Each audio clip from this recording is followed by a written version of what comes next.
네, 여러분 안녕하세요. 네, 반갑습니다.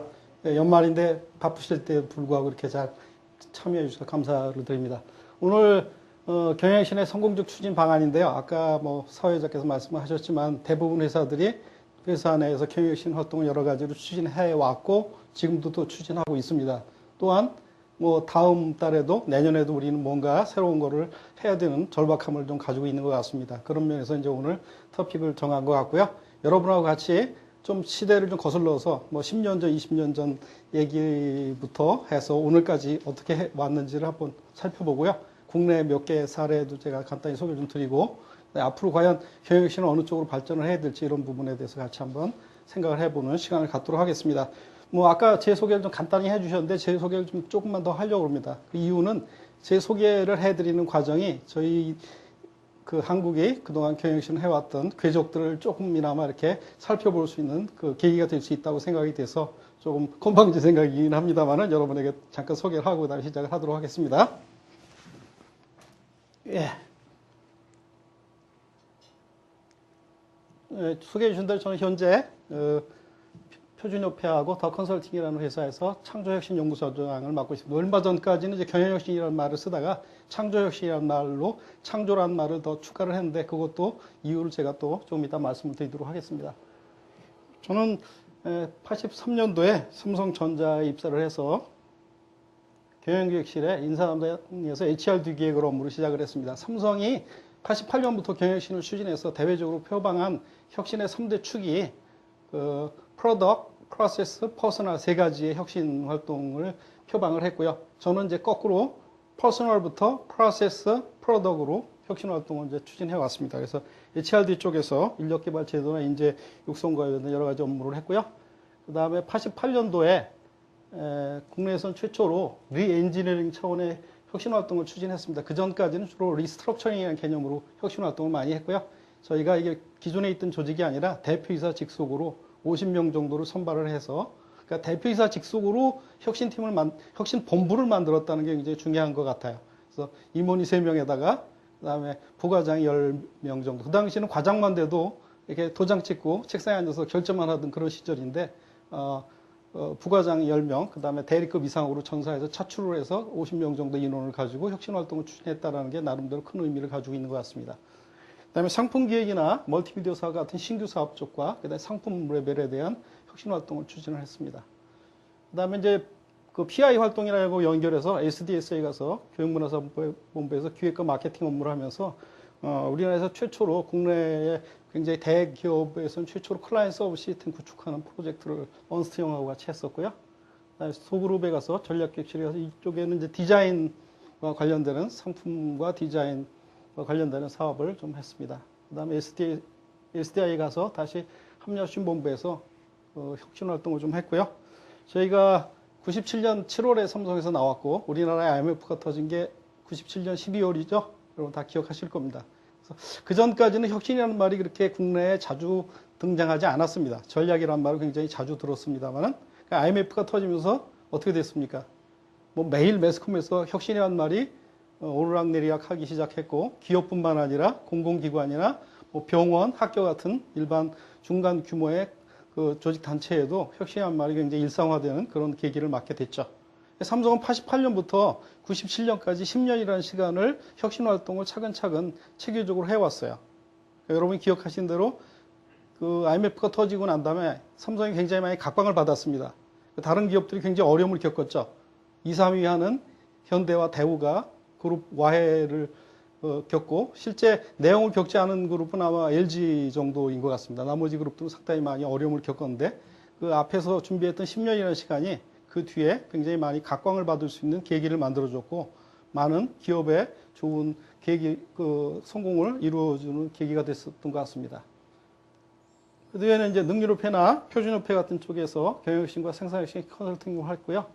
우리나라에 이제 그 벤처기업들이 90년대 중반부터 굉장히 많이 태동을 합니다. 그래서 산업자원부에서 벤처기업 평가 활동을 좀 했습니다. 그다음에 인터넷 비즈니스에 좀 참여를 해서 99년도에 제가 우리나라의 인터넷 비즈니스가 97년도에 태동을 해서 시작을 했던 걸로 알고 있는데 99년도에 참여를 해서 B2B, B2C 마켓플레이스 구축을 하고 그런 전자상 거래를 한다든지 또는 B2G의 시범 사업을 한다든지 하는 활동을 하고요. 임원 겸 컨설턴트 활동을 좀 했습니다.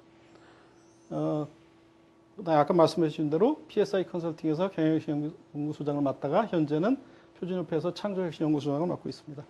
제 전문 분야는 경영혁신과 목표관리나 전략경영 이런 쪽에 강의와 컨설팅을 하고 있고요. 오늘 뭐 말씀드릴 내용은 좀 많이 적어왔습니다. 제가 욕심이 좀 많아서 많이 적었는데요. 간단하게 네 가지입니다. 왜 경영혁신 활동을 해야 되고 왜 지금 경영혁신 활동이 다시 각광을 받게 됐느냐라는 측면. 두 번째는 과연 경영혁신이 뭐냐, 어떤 것을 경영혁신이라고 해야 되느냐, 어떤 것을 해야 되느냐 이런 측면이고요. 세 번째는 그런 경영혁신을 성공적으로 추진하기 위해서는 어떻게 해서 추진해야 되겠느냐. 그다음에 앞으로는 과연 경영혁신 활동이 어떤 방향으로 전개가 될 것이냐 이런 부분들을 같이 한번 알아보도록 하겠습니다. 일단은 뭐 경영혁신을 얘기하기 전에 일단은 경영이 뭔지를 좀 생각해 봐야 될 것 같습니다. 여러분들은 뭐 기획실에 근무하시니까 경영이나 경영 전략에 대한 부분들은 많이 생각을 해 오셨을 것 같습니다. 저는 뭐 경영을 가장 간단하게 설명을 하라면 이 표를 항상 설명을 드리는데, 시장의 원리에서 형성되는 수요와 공급에 의해서 가격이 결정이 되고, 그 가격에 의해서 제품과 서비스를 그 수요로 찾아간 고객이 느끼는 필요와 가치가 어떻게 결정이 되느냐. 이 가치와 가격의 차이가 소비자가 얻는 베니핏이고, 또 공급자의 능력과 노력에서 결정되는 원가와 상품의 가격의 차이가 생산자의 이득이죠. 사실은 이제 이런 베니핏과 프로핏이 항상 형성이 돼야 되는데 실제로는 그렇지 않은 경우가 많이 있을 겁니다. 아마 여러분들이 그 소속하고 있는 회사에도 상당히 많은 아이템의 상품과 서비스가 있을 텐데, 실제로 그 중에서 그 이익을 내고 있는 아이템은 대략적으로 보면 통계적으로 한 20% 정도 된다고 그러죠. 나머지 80%는 사실 민폐를 끼치는 거죠.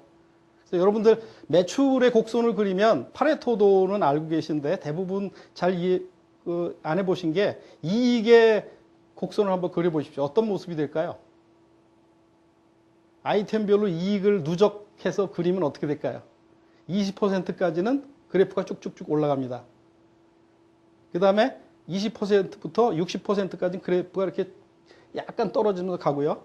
80% 되면서 떨어지고, 그 다음에 80% 이하는 급격하게 떨어집니다. 그래서 그걸 뭐라 하면 고래처럼 이렇게 생깁니다. 이렇게. 고래처럼. 그러니까 상당히 많은 이쪽에 속해 있는 이 많은 제품이나 아이템들은 까먹고 있다는 얘기죠. 어떻게 보면 그런 사업은 빨리 정리를 하는 게 굉장히 좋은 방법임에도 불구하고 우리 그렇게 못하고 있죠. 네, 그런 게 이제 사실은 좀 생각해 볼 필요가 있습니다. 이 원가를 주로 다루는 부분이 이제 생산성이고, 가치를 다루는 부분이 창의성이나 부가가치가 되겠죠.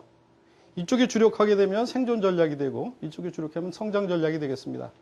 많은 기업들이 보면 이제 뭐 룰 메이커도 있고, 룰 팔로우도 있고, 그다음에 룰 브레이커가 있죠. 주로 이쪽에 그 초점을 두는 회사들이 이제 룰 메이커나 룰 브레이커가 되겠죠. 뭐 1등은 아니라도 새로운 뭔가 가치를 찾기 위해서 굉장히 노력하는 회사들이 있습니다.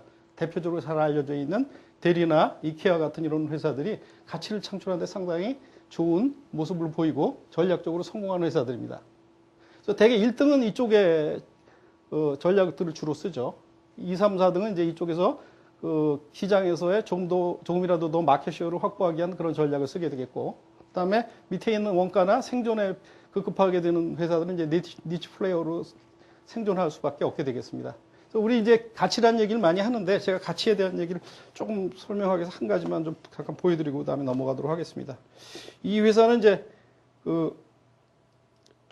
장식용 양초를 파는 회사입니다. 그래서 조그만 양초인데 100개들이 양초를 10,000원에 팝니다. 근데 그 잘 안 팔려서 좀 판매를 개척하기 위해서 웹사이트를 만들었습니다. 근데 또 다른 회사들이 또 판매 덤핑을 해서 100개에 10,000원짜리도 뭐 9,500원 이렇게 자꾸 가격이 떨어지는 그런 상태에 있었어요. 그래서 이 회사가 고민을 하다가 웹사이트에서 사갔으니까 그 연락처들이 다 있습니다. 그래서 그 연락처에다가 연락을 해서 이 장식용 양초를 사다가 어디에 썼는지를 물어봤습니다. 그래서 이벤트를 한 내용들을 사진이나 이걸 보내주면 공짜로 10,000원을 다시 돌려주겠다고 그랬어요. 그래서 그러한 그 이벤트 한 내용들을 전부 받아다가 이렇게 사이트에 올렸습니다. 그러니까 양초라는 그 자체의 제품은 10,000원에 100개라는 것도 비싸다는 생각을 해서 자꾸 디스카운트가 들어가고 경쟁이 심해지는데, 양초를 사다가 이벤트를 한다라고 생각하니까 이 이벤트에 한 가격은 10,000원이 아니다라는 거죠. 10만 원을 줘도 아깝지 않다는 거죠. 여러분 다 뭐 부인들이나 애인들 결혼기념일이나 또는 뭐 그 만난 기념일에 어떤 선물을 뭘 할까 고민을 많이 하시는데 뭐 장미 사다 준다고 별로 즐거워하지 않습니다. 차라리 돈으로 주지 그런 얘기 들으실 거예요. 그죠? 근데 이런 이벤트 하면 굉장히 정말 껌뻑 갑니다.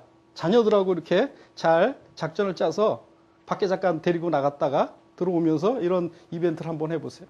10,000원도 비싸다고 그래도 지금 8만 원, 뭐, 이 금장미 같은 경우도 있어요. 이 회사는 더 이상 이제 양초를 파는 회사가 아니라 이벤트를 파는 회사가 됐어요. 그래서 금장미도 팔고, 뭐 풍선도 팔고, 이런 굉장히 매출이 10배 이상 뛰었다는 거죠. 그래서 가장 핵심은 이제 고객의 가치를 얼마나 잘 이해하느냐, 이게 가장 중요한 것 같습니다.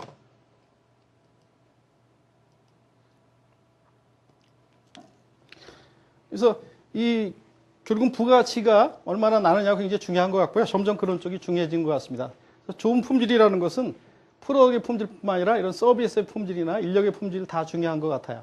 그래서 최근에 점점 그 이니셔티브가 공급자에서 소비자로 넘어가는 건 다 아실 거고요. 그래서 이제 고객 만족이라는 얘기를 많이 하는데 고객을 만족시키는 회사들이 많이 망하죠.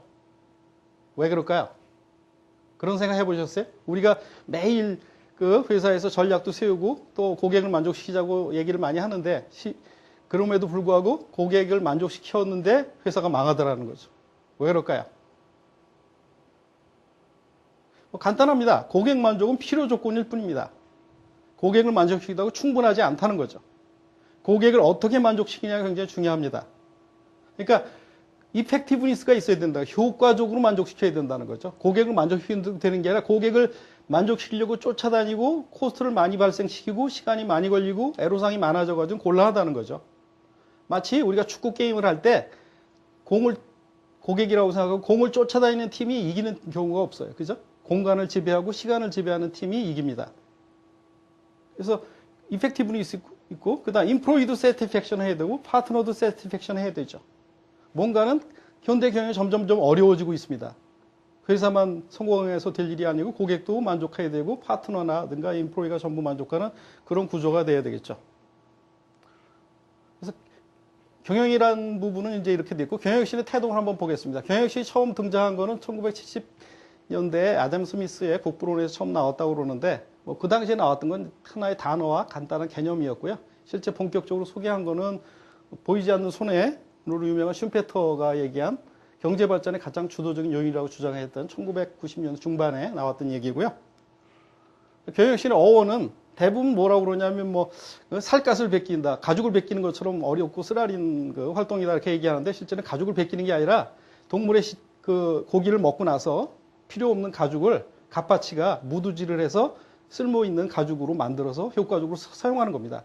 그러니까 불필요한 가죽을 효과적으로 실생활에 유익하게 쓰는 과정, 그 과정을 우리는 혁신이라고 그러고요. 그래서 결국은 뭔가를 새롭게 바꿔서 새롭게 만든다는 것으로 과정지향적인 의미인데 이건 고전적 의미고요. 실제는 지금은 이런 의미로 쓰고 있지 않죠. 뭐 경영실이라는 것들을 보면 저는 이제 산업공학을 전공했습니다. 제일 먼저 배우는 게 그 테일러의 과학적 관리를 배우게 됩니다. 테일러가 처음에 했던 거는 작업자들의 작업 효율을 높이기 위해서 작업들을 굉장히 세분화하고 하루에 해야 될 작업량이 얼마인지를 정확히 정해서 그걸 하는 거였었어요. 그 다음에 발전한 거는 이제 포드의 컨베이어 시스템이죠. 그 당시에만 해도 잡숍 방식에서 컨베이어 벨트를 만들면서 생산의 혁명을 가져왔어요. 30% 내지 50%의 생산성의 향상을 가져왔습니다. 어마어마한 획기적인 성공이죠. 그래서 A카, T카라는 걸 내고 모든 사람들이 차를 소유할 수 있는 계기를 줬습니다. 굉장히 사람들을 부유하게 만들었다는 거죠. 근데 그 A카, T카로 크게 성공한 그 포드가 슬론이라는 그 슬로니즘에 밀리게 되죠. 알록달록한 차가 나오고 굉장히 새로움을 추구하는 다양성에 밀리게 됩니다. 그리고 그 뒤에 미국은 이제 그 슈와트 박사나 파이겐바움 같은 품질 공학 같은 게 발달이 되고 그다음에 딱 그 마이클 해리 같은 사람이 나와서 식스시그마를 발전시켜서 굉장히 많이 발전을 합니다. 일본 같은 경우는 2차 대전이 폐망한 다음에 굉장히 절치부심하면서 미국의 퇴역 품질공학자인 데밍을 소개받아서 그거 열심히 배우게 됩니다. 일본 사람의 속성이 뭐 자기가 지면 굉장히 승복하고 깜빡 죽어서 열심히 배우는 겁니다. 열심히 배웠기 때문에 결국은 미국식의 품질 관리가 일본에 가서 TQC 활동을 발전하고 80년대 세계를 거의 제패하게 되죠. 제조업에 관한. 그래서 미국의 그 MIT 공대에서 5년 동안 그 제임스 워맥이라는 사람에게 150만 달러의 그 용역비를 줘서 왜 일본이 이렇게 강하게 되는지, 왜 미국이 오늘날 이렇게 쫄딱 망하게 되는지를 조사를 해서 발표를 하게 됩니다. 그게 린 프로덕션이라는 거였고, 도요타 생산 방식을 세계에 알린 가장 첫 경의 어떤 활동이 됐습니다. 그래서 그 도요타가 미국의 포디즘을 능가하는 도요타 생산 방식을 창안했습니다. 보통 저스트 인 타임이라고 얘기하는 세계 제조업을 제패하게 되죠.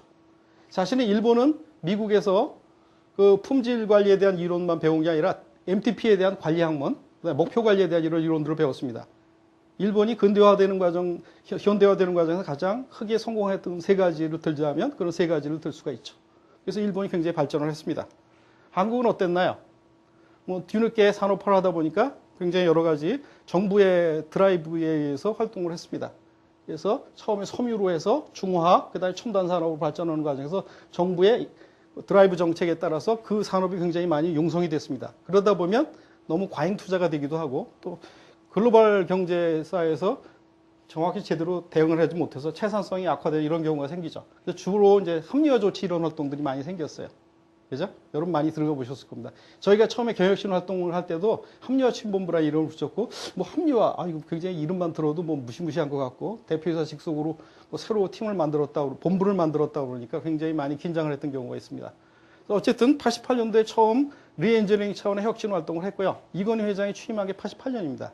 그래서 내부적으로 활동을 한 5년 정도 해서 93년도에 프랑크푸르트 선언이나 이런 걸 통해서 대외적으로 신경영이 알려지고, 삼성의 그 혁신 활동이 대외적으로 공포된 거는 93년이지만 5년 동안 그런 활동을 해왔다는 거죠. 그 다음에 그 97년도에 IMF가 터지니까 97년보다 98년에 굉장히 그 여파가 세계에 와서 살아남기 위해서 필수 활동으로 이제 접목을 하게 되죠. 경영혁신 활동은 아까 뭔가 필요 없는 거를 새로움을 더해서 쓸모 있는 걸 만드는 거라는 건 너무 고전적인 적이고요. 경영혁신은 기업이나 기관의 경영 목표를 달성해서 여기 보면 새로운 아이디어 또는 변화해 나가는 활동이라고 볼 수가 있습니다. 아이디어와 변화라는 게 굉장히 중요한 것 같아요. 그죠?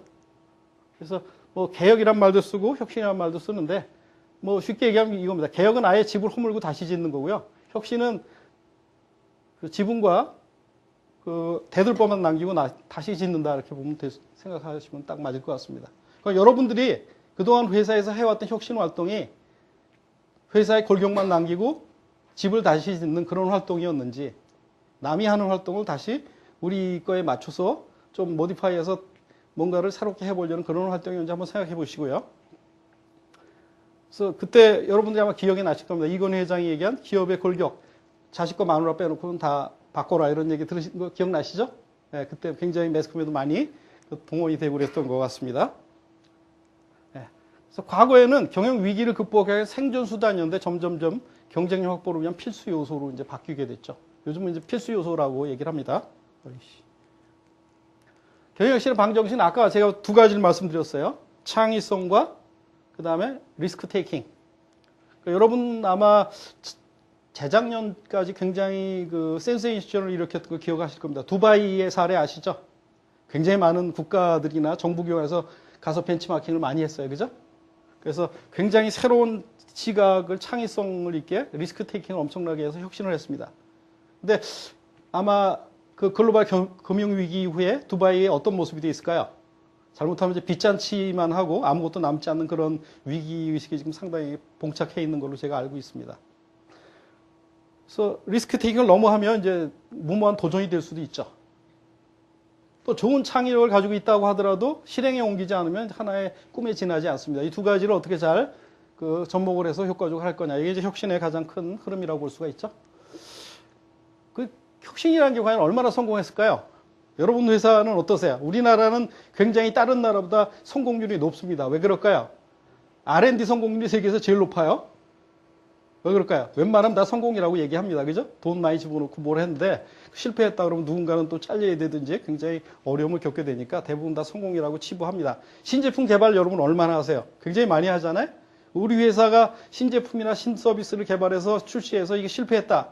그런 얘기 하신 적 있으세요? 가끔 있겠죠. 워낙 큰 돈 들였는데 뭐 별로 효과가 없는 경우 있겠죠. 있기는. 그죠? 근데 그런 얘기 잘 안 나옵니다. 문화 자체가 그런 부분에 대해서 좀 터부시하는 그런 경향이 있습니다. 실제로는 16%라는 거죠.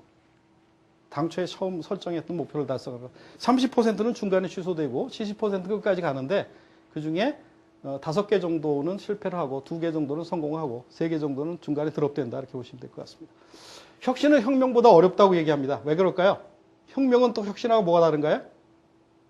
물리적 파워를 동원하면 혁명이 됩니다. 혁신할 때도 안 하면 자른다고 어떤 강제를 한다든지 사표를 써놓고 시작하면 조금 혁명스럽게 접근할 수 있겠죠. 근데 뭐 현대 기업에서 그렇게 하기 상당히 어렵겠습니다. 그죠? 네.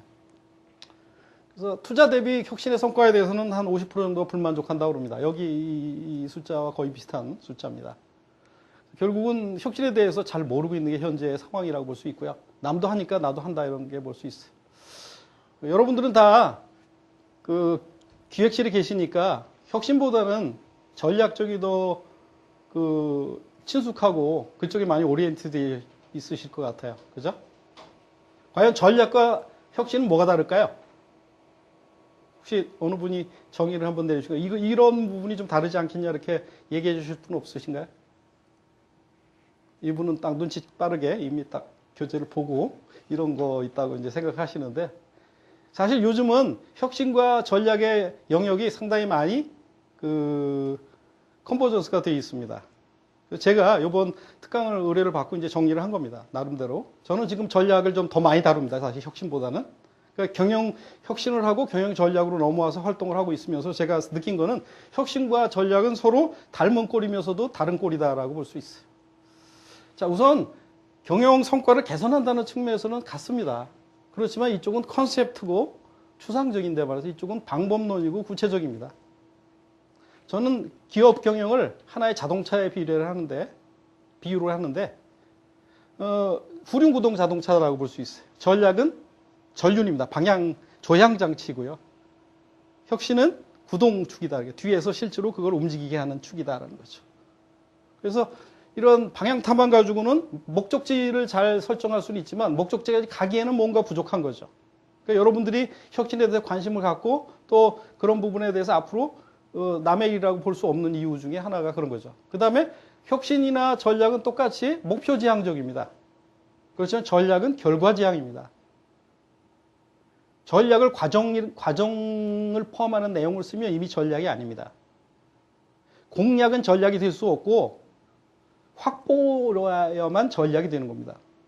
여러분들이 제가 회사를 다니면서 전략을 수립하고 이런 활동을 하면서 가장 많이 달라지는 내용들이 그런 건데 뭐 강화한다. 강화는 전략이 아닙니다. 그건 액션 플랜일 뿐입니다. 뭐를 달성할 거냐? 어느 시장을 우리 거로 할 거냐? 어느 제품을 히트 제품을 만들 거냐지 히트 제품을 만드는 과정은 전략이 아니다라는 거죠. 그에 비해서 경영혁신은 상당히 과정 중심이다라고 볼 수 있습니다. 전략은 중간에 포기도 가능합니다.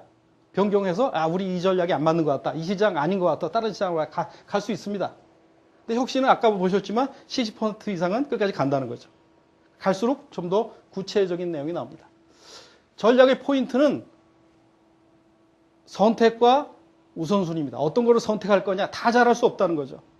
심지어는 1등도 전부 다 잘하지 못한다는 거죠. 그래서 어떤 거를 1등을 할 거냐 어떤 거에서 우리가 두각을 나타낼 거냐를 정하는 과정이 전략이라고 한다면 혁신은 그 정한 내용들을 어떻게 하면 좋은 방법과 우수한 기술이나 우수한 인력을 넣어서 구현할 거냐에 더 초점이 맞춰져 있습니다. 전략은 일관성이 중요하고요. 전략을 자주 바꾸면 약발이 안 받습니다. 쉽게 얘기해서. 최소한 6개월, 2, 3년을 한 가지 전략을 유지를 해줘야 좋은 성과를 낼 수가 있는데 회사들이 매년 전략을 새로 세운다는 거죠. 굉장히 어처구니 없는 일입니다. 제가 매일 다니면서 하는 얘기가 여러분들은 왜 전략을 이렇게 자주 바꿉니까? 있을 수 없는 일이거든요. 그러니까 일관성이 유지되지 않으면 이미 전략으로서 의미가 없습니다. 근데 혁신은 실행을 해야 되기 때문에 변화 관리가 중요하고요. 뭐 양쪽에 요즘은 이제 혁신에도 경영자가 많이 참여를 합니다만 실제 활동 자체는 실무자가 많이 참여하게 되겠죠. 성공 확률은 둘 다 낮습니다. 그죠? 근데 전략은 성공 확률이 문헌에 보면 한 8% 된다고 합니다. 8%. 그래서 거의 2배 되죠. 둘 다 낮습니다. 어떤 고민이 있을까요? 이런 고민. 왜 전략이 실패하고 혁신이 실패합니까? 혁신 실패의 대표적인 사례는 이제 모토로라에서 찾을 수 있어요. 모토로라는 세계적으로 무선 전화기를 제일 먼저 발명한 회사죠. 그런데 엄하게 뭐 다른 사업을 하는 노키아한테 그 시장을 내주고 1등 자리를 뺏기더니 삼성전자, 뭐 LG 이렇게 줄줄이 이제 그 시장을 뺏기고 3등이라 지금 사업을 접어야 되느냐 말아야 돼. 근데 식스 시그마를 제일 먼저 한 회사가 어디예요? 모토로라입니다. 혁신에 성공을 했지만 전략에 실패를 하는 바람에 회사가 굉장히 어려워졌어요. 그래서 결국은 뭐냐면 혁신은 전략이 아쉽습니다. 이런 쪽에 거나 이런 중간에 유연성이라든가 이런 차별화 이런 쪽을 더 보완해야 되고, 혁신은 굉장히 추상적인 컨셉인 건 좋은데 끝까지 추진해서 뭐 성과를 내는 쪽이 굉장히 약하죠. 그러니까 전략은 다운스트림을 하고 혁신은 업스트림을 합니다. 그래서 요즘 이제 어디까지 갔냐면 전략이 저 밑에까지 갔고 혁신도 저 위까지 갔어요. 막 섞이다 보니까 어떤 게 전략이고 어떤 게 혁신인지 굉장히 구분이 어렵죠. 여러분 솔직히 그렇지 않습니까? 여러분들이 전략과 혁신을 구분해서 딱 그렇게 설명하실 수 있겠어요? 그렇지 않습니다. 저도 뭐 전략기획실도 있어 봤고 회사의 연간 경영계획이나 이런 걸 편성해서 그걸 할 수 있도록 여러 번 축구도 해보고 그런 일을 다 해봤지만 그렇게 쉽게 구획을 짓고 정리할 수 있는 일이 아닙니다. 그래서 제가 한번 정리를 해봤고요. 그래서 결국은 전략이 왜 혁신을 닮아가는지 가만히 보면 전략의 발전 과정을 볼 수 있어요. 전략이 처음 발전한 거는 아주 심플합니다. 파이낸셜 플래닝. 재무계획입니다. 내년도에 돈 얼마 벌래? 얼마 쓸래? 이거였어요. 1950년대 전후해 보면 복식부기 발달하고 그 다음에 돈 얼마 벌 거냐, 얼마 쓸 거냐. 그래서 돈 버는 회사들이 앤더슨 같은 그 재무 컨설팅 회사들입니다. 그러니까 재무계획 전체가 전략이었어요. 그 이상의 전략이 없었어요. 그런데 돈을 벌려면 당장 버는 것도 중요하면 뭔가 투자도 해야 되고 새로운 제품도 만들어야 되고 공장도 줘야 되는데 당해년도에 성과를 낼 수가 없으니까 어떻게 해요? 좀 더 장기적으로 좀 가야 된다. 너무 통제적이고 단기적이라는 그거에 대한 반작용이 생겨서 나온 게 롱레인지 플레이입니다. 중장기 전략입니다. 근데 이거는 사실은 단기 전략보다는 더 문제가 있어요. 미래 환경을 보고 거시적 예측을 해서 어떻게 변화에 대처할 거냐를 하는 건데 사실 여러분들이 뭐 기획실에 계시니까 중장기 전략을 중요시하지만 회사에서 중장기 전략은 뭡니까? 하나의 구색 가축이지 그거 가지고 쳐다보고 그걸 경영을 에다 접목하는 회사는 거의 없다고 보면 됩니다. 그죠? 저기 자원, 인프라 사업은 필요합니다. 왜냐하면 10년 앞을 내다보고 뭔가 개발해야 되니까 인프라 사업에는 가능하지만 웬만한 사업에서는 그거는 거의 현대 경영에서는 의미가 없는 일입니다. 바로 도태됩니다. 의미가 없어지죠. 그 다음에 나온 게 뭐냐면 이제 전략 계획입니다. 여러분들 아시는 대로 마이클 포터나 코틀러라든가 드러커라든가 이런 경영학자들이 나와서 여러 가지 전략계의 툴들을 만들죠. 그래서 전문적이고 체계적인 전략을 세웁니다. 이때 가장 비약적인 발달은 뭐냐면 전략을 수립하는 툴과 방법론을 개발했다는 거죠. 전략은 주로 뭐를 대상으로 하죠? 시장과 고객을 대상으로 합니다. 그러니까 돈에서 재무라는 캐시의 돈에서 시장과 고객이라는 걸로 초점이 옮겨졌습니다. 그죠? 근데 이렇게 해서 많이 성공을 거뒀어요. 기획실을 만들고 기획 전문가들을 영입해서 그 기획을 만들고 조정 경기하듯이 일사불란하게 경영을 해나가는 과정으로 성공을 거뒀어요. 근데 글로벌 경영이 되고 라이프 사이클이 빨라지고 경쟁이 심해지다 보니까 그거 가지고 안 되는 겁니다. 그래서 어떻게 됐어요? 체계적인 분석 이런 것만 가지고 안 되니까 전략 경영이라는 게 생겼습니다. 전략 경영은 뭔가요? 전략을 잘 수립하는 것만 가지고 그 경영을 잘하기는 어렵다. 그러니까 현업이 전략의 수립을 하는데 참여를 해서 전략을 수행을 잘해야 된다는 거죠. 엑스큐션에 초점을 두기 시작했습니다. 아무리 좋은 전략이라도 환경이 바뀌고 여러 가지 여건이 바뀌면 거기에 빨리 대응하는 게 굉장히 중요하다는 것을 알게 됐습니다. 그래서 이쪽에서 초점을 둔 건 뭐냐면 프로세스입니다. 프로세스. 재무에서 고객으로, 고객에서 프로세스로 바뀌게 되죠. 1990년대부터는 어떤 전략 이론들이 나오기 시작하나요? 여러분 알다시피 컴피턴스나 컴피턴시가 나오죠. 조직 역량은 컴피턴스고 개인 역량은 컴피턴시입니다. 우리나라는 이상하게 컴피턴시만 자꾸 얘기하는데 그게 다 인사부서들이 그걸 주도해서 그래요. 사실은 조직 역량이 훨씬 중요합니다. 컴피턴스가 중요해졌어요. 그래서 90년대에 나온 게 이제 역량입니다. 이걸 보세요. 재무, 고객, 프로세스, 역량. 뭐 닮았죠? 네, BSC 닮았죠? 그 어떻게 됐나요? 점점 밑으로 내려오죠? 돈 벌려고 돈만 쫓아다니면 안 된다. 고객을 잡아야 된다. 고객 잡으려니까 어떻게 했냐. 고객을 효과적으로 파악하고 고객에게 잘 접근할 수 있는 프로세스가 중요하다는 걸 알게 돼 있고, 그거를 수행하려면 개인 역량이나 조직 역량이 거기에 잘 피팅이 돼서 잘 발휘가 돼야 된다는 걸 알게 됐습니다. 그러니까 전략은 자꾸 점점 다운 스트림으로 하게 되죠. 그렇죠? 경영혁신은 어떻게 점점 업스트림을 하게 됩니다. 그러니까 두 개 만났어요. 지금은 뭐 어떤 게 전략인지 어떻게 혁신인지 굉장히 판단하기 어렵게 됐습니다. 뭐 아까 얘기했던 컨셉 중심으로 앞에서 방향을 조절하는 것은 전략이다. 실제 그것을 수행하고 뭔가 실행하는 것은 혁신이다 이렇게 생각하시고, 아주 작은 일들이 일어납니다. 뭐 예를 들어서 마케팅에 IMC라는 말을 많이 씁니다. 인테그리티드 마케팅 커뮤니케이션 이런 거는 혁신일까요, 아닐까요? 그런 건 좀 애매할 겁니다. 저는 이렇게 정의를 내립니다. 단순한 활동은 혁신은 아닙니다. 그 혁신 활동이 두 가지 전제 조건입니다. 하나는 디자인 어프로치를 해야 됩니다. 왜 이걸 해야 되는지 처음부터 계획을 짜서 해야 전략입니다. 하다 보니까 이렇게 된다. 이건 혁신이 아니죠. 개선입니다. 개선. 그러니까 새로운 툴을 집어넣었다고 해서 혁신은 아닙니다. 그 혁신 활동을 통해서 뭔가 경영 성과를 개선하고자 하는 명확한 비전과 명확한 목표가 있어야 돼요. 사전에 디자인돼야 되고, 뭐 좀 더 몇 가지를 더 붙인다면 방법론이 있다든지 이러면 더 좋겠죠. 예, 그래서 이제 전략의 모습들이 혁신하고 닮아지기 시작을 합니다. 근데 지금 또 이제 경영혁신이라는 말이 많이 회자되고 있다. 왜 그렇겠습니까? 가장 뭐 중요한 거는 글로벌 경제 위기입니다. 한국이 97년도에 IMF 경제 위기를 맞은 게 어떻게 보면 저희에게는 상당히 행운이었어요. 예방주사를 맞았다는 거죠. 만약에 한국이 그때 예방주사를 안 맞았으면 한국은 지금 굉장히 치명타를 입었을 거예요.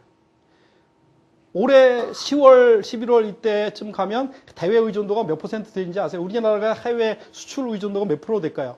평상시에.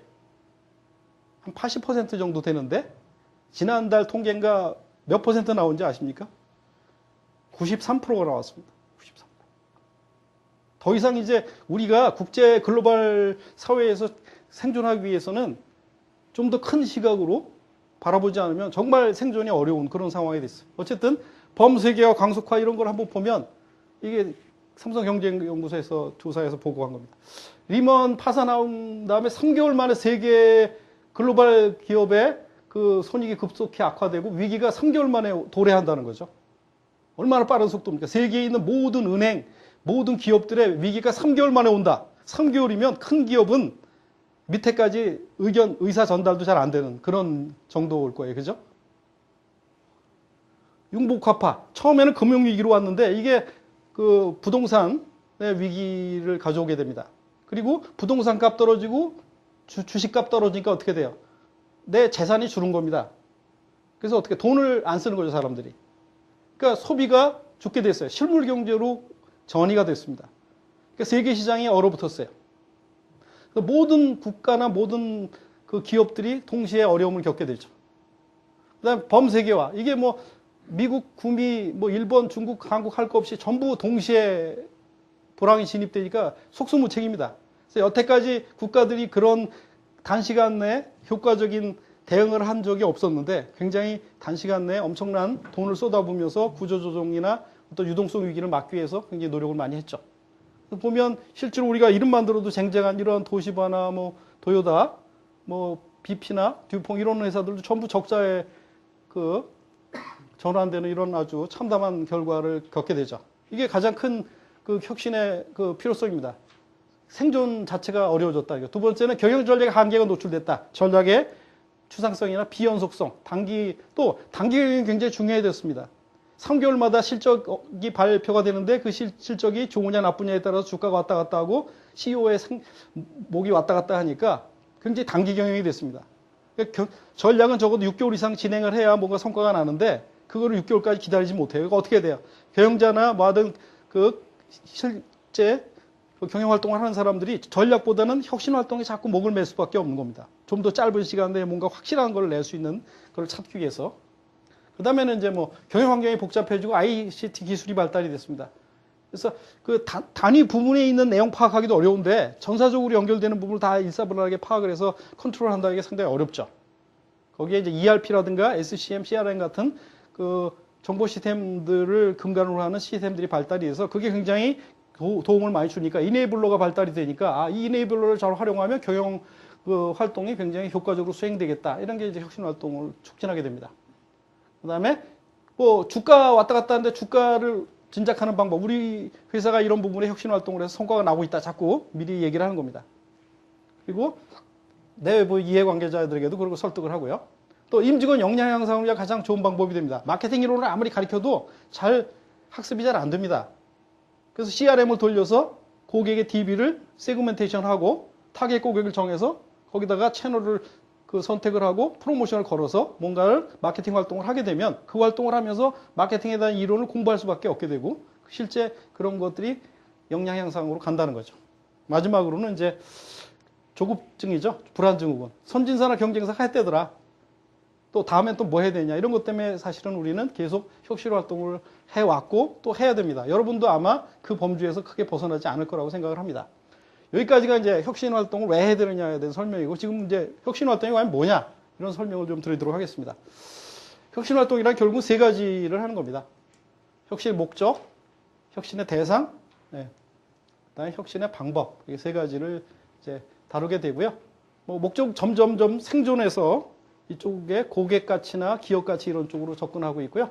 혁신 대상이 프로덕에서 사업 단위까지 올라가게 되고 프로세스나 시스템, 조직이나 개인의 역량 이런 부분을 다루게 됩니다. 그 다음에 빅뱅 방식에 의한 급직 방식과 점진적 방식의 방식들이 있다 이렇게 말씀드릴 수 있고요. 혁신의 3대 영역 역시 이제 프로덕과 프로세스와 컴피턴스 이렇게 세 가지가 있고요. 이쪽은 이제 전통적으로 과거에 많이 했던 방식입니다. 리스트럭처링. 효과가 빠르죠. 뭔가 충격을 주고 또 뭔가 확실하게 그 경영 개선의 성과를 바로 볼 수 있는 거. 리스트럭처링. 두 번째가 리엔지니어링이죠. 그다음에 이쪽은 리프레싱입니다. 리프레싱. 리프레싱은 어떤 의미인가요? 사람이 하던 일을 기계가 하고 사람이 하던 일을 업무를 자동화하는 겁니다. 그럼 사람은 뭐 어떤 일을 하죠?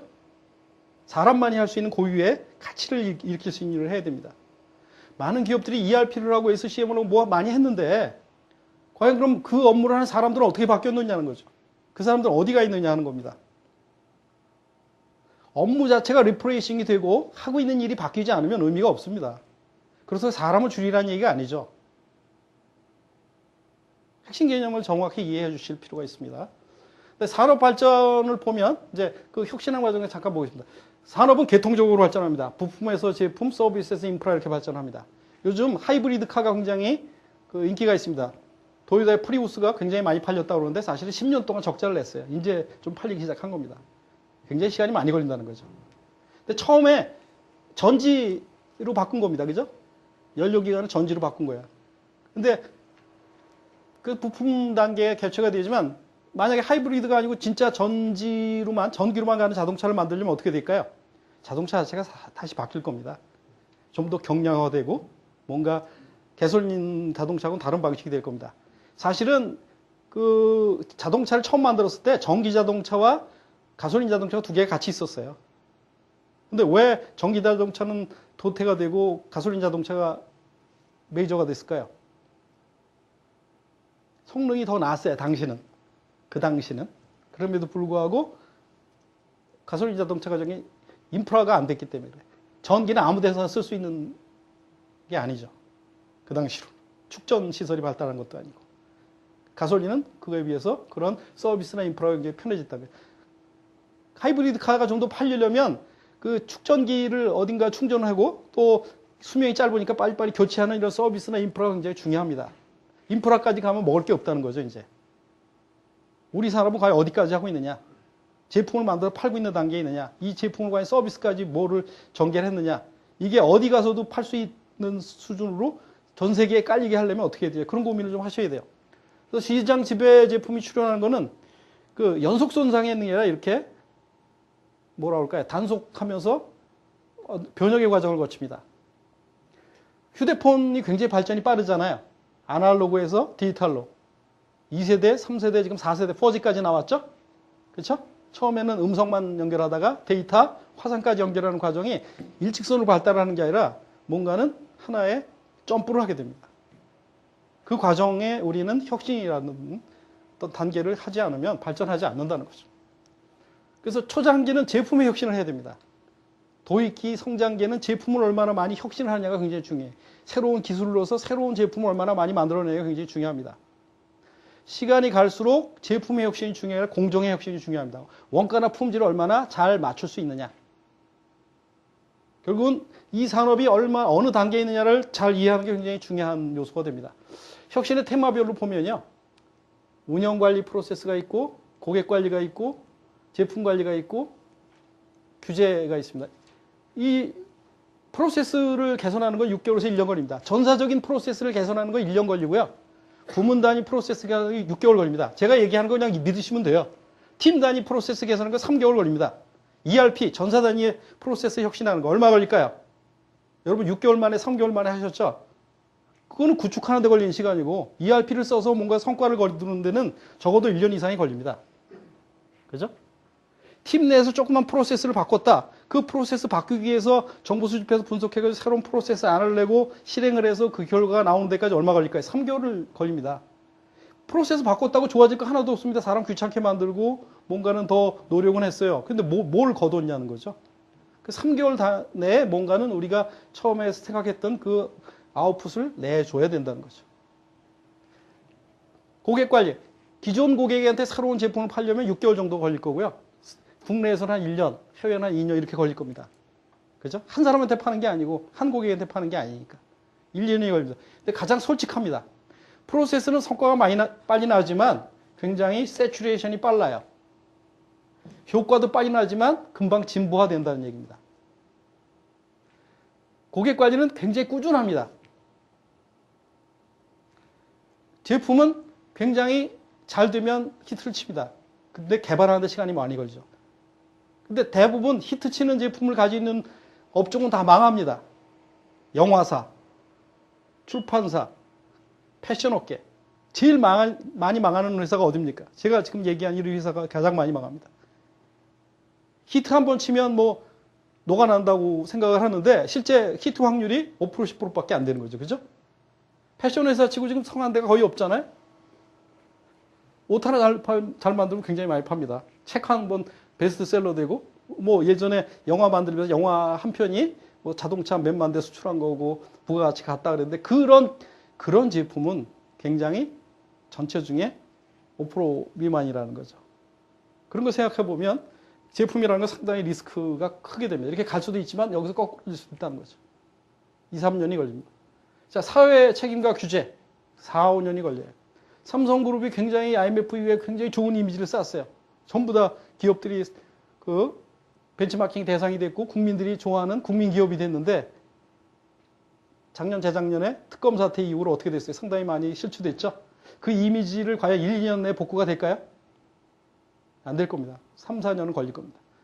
제품과 서비스가 하나도 나빠지지 않았지만 그 회사에 대한 만족도는 떨어지게 돼 있어요. 왜? 이런 부분이 교류도 있기 때문에. 우리 혁신을 만약 접근하게 되면 이 부분은 1년 이내, 이 부분은 2년 이내, 이 부분은 2년에서 3년 이렇게 됩니다. 그래서 경영에서 가장 중요한 건 중기 전략입니다. 중기 전략. 그래서 여러분들이 얼마나 중기 전략을 확고하게 세워서 그거를 혁신 활동과 연결해서 경영 활동을 하느냐가 정말 중요합니다. 근데 여러분 가만히 생각해 보세요. 여러분들이 매년 바쁘다 그러고 오늘 뭐 많이 안 오신 분도 있지만 매년 전략을 새로 세우려고 고민을 하시잖아요. 어떻게 생각하세요? 그거 잘하는 활동이 전혀 아닙니다. 70%는 유지하시고 30%만 바꿔야 정상입니다. 네? 제품 전략은 2년간 유지해야 되고요. 고객 전략은 1, 2년. 이렇게 2년 이상 유지하고 이것도 최소한 6개월, 1년을 유지를 해야 됩니다. 만약에 우리가 경영계획을 세워서 내년에 돈 벌고 싶다 어떻게 해야 되나요? 이거 하면 안 됩니다. 이거 하면 안 되겠죠? 돈 벌고 싶으면? 요것만 해야 되겠죠? 요것도 있는 고객 빼먹기, 있는 프로세스 잘 움직여서 이거 해야 될 거 아니에요? 그죠? 근데 전략 세울 때는 어때요? 뭔가 새로운 거, 썸씽 이런 거 생각하시죠? 근데 그거 하면 어떻게 돼요? 돈 쓰는 겁니다. 돈 쓰는 거. 사람도 괴롭히는 겁니다. 사실. 그래서 여러분 굉장히 중요한 일을 하시지만 중요한 일을 제대로 하지 않는다는 거죠. 어떻게 보면 중기 전략하에서 중기의 경영 전략과 경영 혁신을 잘 미트시켜서 한 방향으로 가게 할 거냐 굉장히 중요합니다. 3년짜리 중기 전략과 1년짜리 경영 계획과 6개월짜리 그 인사부서에서는 고가 한 달 매달 여러분이 쓰는 업무 계획, 주간 단위, 일간 단위 업무 계획이 얼마나 같은 계획 속에서 잘 움직이냐 굉장히 중요한데 그렇지 않죠. 그게 가장 큰 문제입니다, 사실은. 제품 혁신을 보면 전기나 전자, 자동차 쪽이 가장 그 신제품 매출이 높고요. 혁신 효율성은 이런 소비재나 식품, 이게 왜냐하면 새로운 거 히트 제품 반짝해서 만들기가 쉽다는 거죠. 요거는 물류 자체가 혁신을 요구를 하고 IT나 이쪽이 굉장히 혁신의 효율성이 높습니다. 그러니까 여러분들이 어느 업종에 속했는지 잘 보시면 될 것 같고요. 요거는 제가 리포트가 있어요. 그래서 원하시면 제가 리포트를 나중에 드리도록 하겠습니다. 업종별로 다 있기 때문에. 근데 혁신 제품 개발한 거는 혁신성도 있고 뭐 심리가치 개선형이 있는데 그럼 항상 뭐 새로운 제품을 만들 이거 굉장히 어렵다는 거죠. 차라리 어떻게 보면 이런 쪽은 내년도에 이런 쪽으로 해서 어느 정도 돈을 벌고 그걸 통해서 이쪽에 또 투자를 하는 이런 게 필요합니다. 굉장히 리스크하기 때문에. 그래서 이런 혁신성 있는 게 뭐가 있을까요? 뭐 애플의 아이폰 뭐 이런 거는 여기에 해당될 것 같아요. 그죠? 아이팟의 앱 스토어 이런 거는 이제 지금까지 안 하던 겁니다. 근데 아이팟이 초기 나왔을 때는 요 정도 올 겁니다. 디자인 정도. 기존의 어떤 그 볼륨이라든가 채널이라든가 이걸 바꿀 수 있는 거를 라운드 이런 방식, 터치 방식으로 했다는. 그래서 아이팟 정도는 여기에 해당되지만 애플이 그 애플 앱스토어나 아니면 아이폰 같은 거 혁신성에 있는 이런 거일 겁니다. 시장에 따른 분류도 있어요. 이게 완전히 기업도 새롭고 시장에도 새로운 거. 또 애플의 아이폰 같은 경우가 해당될 거고요. 요게 이제 기업에서는 새롭지만 시장에서 별로 새롭지 않은 거. 이게 아이팟입니다. 왜냐하면 애플은 그런 그 음향기기를 만드는 회사가 아니라 컴퓨터를 만드는 회사이기 때문에 애플로서는 굉장히 리스크가 있던 거예요. 그래서 이제 아웃소싱을 많이 했죠. 이쪽에 있는 건 뭘까요? 기업에게는 전혀 새롭지 않은데 시장에서는 새로운 거. 예를 들면 뭐 그 개인이 쓰던 거를 기업에 쓰게 한다든지 뭐 기업용 냉장고 같은 것도 있고 또 기업이 쓰던 걸 개인에게 쓰게 하는 것도 있습니다. 복사기나 팩시밀리 같은 거, 복합기 같은 거를 개인용으로 파는 거 이런 게 해당됩니다. 아주 재미있는 사례 중에 하나 그런 게 있어요. 가성소다라는 거 있죠? 가성소다. 어디에 씁니까? 빵 만드는 데 쓰는 거거든요. 빵. 그 미국의 주부들이 이제 빵을 자기가 안 만들어요. 다 사다 먹지 않습니까? 바쁘니까. 그래서 가성소다가 뭐 굉장히 쌈에도 불구하고 안 팔립니다. 그래서 고민을 하다가 설문조사를 했어요. 고객한테 막 조사하니까 가성소다에 다른 용도가 없습니까? 물어보니까 어느 그 고객이 이런 답을 해왔어요. 나는 가성소다를 냉장고 안에 넣는다. 이게 탈취제로서 엄청나게 효과가 있다. 엄청 싸고 효과가 너무 좋다는 거예요. 그래서 그다음부터 선전을 어떻게 하냐면 가성소다 여러분 냉장고에 냄새 없애는데 최고입니다. 이만큼 싸고 좋은 제품이 있으면 나와보라고 했어요. 매출이 또 10배 이상 뛰었다는 거죠. 그러니까 회사는 똑같은 제품을 팔고 있지만 시장에서 고객들은 완전히 새로운 용도로 쓰고 있는 그런 뭐 이런 것들이 있습니다. 어쨌든 뭐 결국은 혁신을 통해서 창조된 시장, 근본적 혁신도 있고 전략적 혁신도 있습니다. 뱅킹이라는 거는 별로 새롭지 않지만 인터넷을 썼다. 이게 이제 전략 혁신이죠. 뭐 PC를 새로 만들었다든가 VCR을 새로 만들었다든가 이런 건 굉장히 그 근본적인 혁신인데 이 VCR을 워낙은 방송용으로 만든 거를 개인이 쓰도록 하는 거 이런 건 전략적 혁신에 해당되는 거죠. 이런 건 얼마든지 찾아볼 수가 있어요. 그래서 새로운 걸 뭔가를 만들려는 엄청나게 힘들지만 그런 부분에서 이제 어떤 접근을 할 수가 있습니다. 자, 그래서 우리가 이제 여기까지는 제품을 얘기했고 이제 프로세스를 한번 봅시다. 프로세스라는 건 시스템 활동과 사람 활동을 합친 거고요. 자, 여기 코스트가 있고 이게 가격이 있습니다. 결국은 이 코스트보다 더 받는 이거는 기업이 얻는 가치고요. 돈 준 것보다 더 느끼는 가치, 이건 고객이 얻는 가치죠. 이 가치를 어떻게 실현할 수 있을까요? 프로덕트를 통해서 실현하든 프로세스를 통해서 실현하든 사람의 어떤 역량을 통해서 실현하든 세 개 중에 하나로 이거를 자꾸 늘려가는 게 우리가 잘하는 짓이죠. 그죠? 코스트를 자꾸 낮추던가 이쪽을 높이든가. 과거에는 이쪽을 낮추는 활동이 굉장히 의미가 있었는데 점점 이쪽을 높이는 활동이 의미가 있다라는 거죠. 그래서 이게 스탠시의 곡선입니다. 에이스 컴퓨터의 그 창업자 스탠시가 제기한 이론인데 이게 밸류 체인이에요. 여러분들 아시다시피 개발부터 AS 구매, 생산, 마케팅, 영업, AS로 가는 이런 건데 과거 이게 부가가치입니다. 부가가치. 개발이나 구매, AS 쪽은 굉장히 부가가치가 높은데 생산 쪽 부가가치가 급격하게 떨어지고 있습니다. 한국이 제조 국제시장에서 국제 그 사회에서 제조업을 중심으로 많이 발전을 해왔는데 이게 부가가치가 적다는 거죠. 그러니까 점점 이런 개발이라든가 기술, 그 다음에 마케팅 이쪽으로 혁신의 웨이트가 옮겨갈 수밖에 없는 거죠. 그러니까 대만의 에이스 컴퓨터라는 건 세계에서 컴퓨터 생산량으로 뭐 1위를 합니다. 근데 돈을 못 벌더라는 거죠. 왜? OEM 주는 그 회사가 돈 벌고 별로 남는 게 없다는 거죠. 이런 고민을 하게 된 겁니다, 사실. 근데 삼성이 지금 굉장히 큰 성공을 거두고 있지만 삼성은 사실 생산 쪽에, 그 다음에 개발 이쪽이 굉장히 크다는 거죠. 이쪽은 상대적으로 약합니다. 우리나라 수출액의 67%가 6대 성장 동력이라는 게 다 보면 조선, 그 다음에 뭐 휴대폰, 반도체, 전부 그런 것들이죠. 그래서 그런 부분에 상당히 많은 혁신의 필요성을 이제 느끼고 있어요. PI를 여태까지 해왔는데 가만히 보시면 요거 70년대입니다. 70년대. 업무 단위로. 요거 80년대. 부문 단위. 이게 90년대.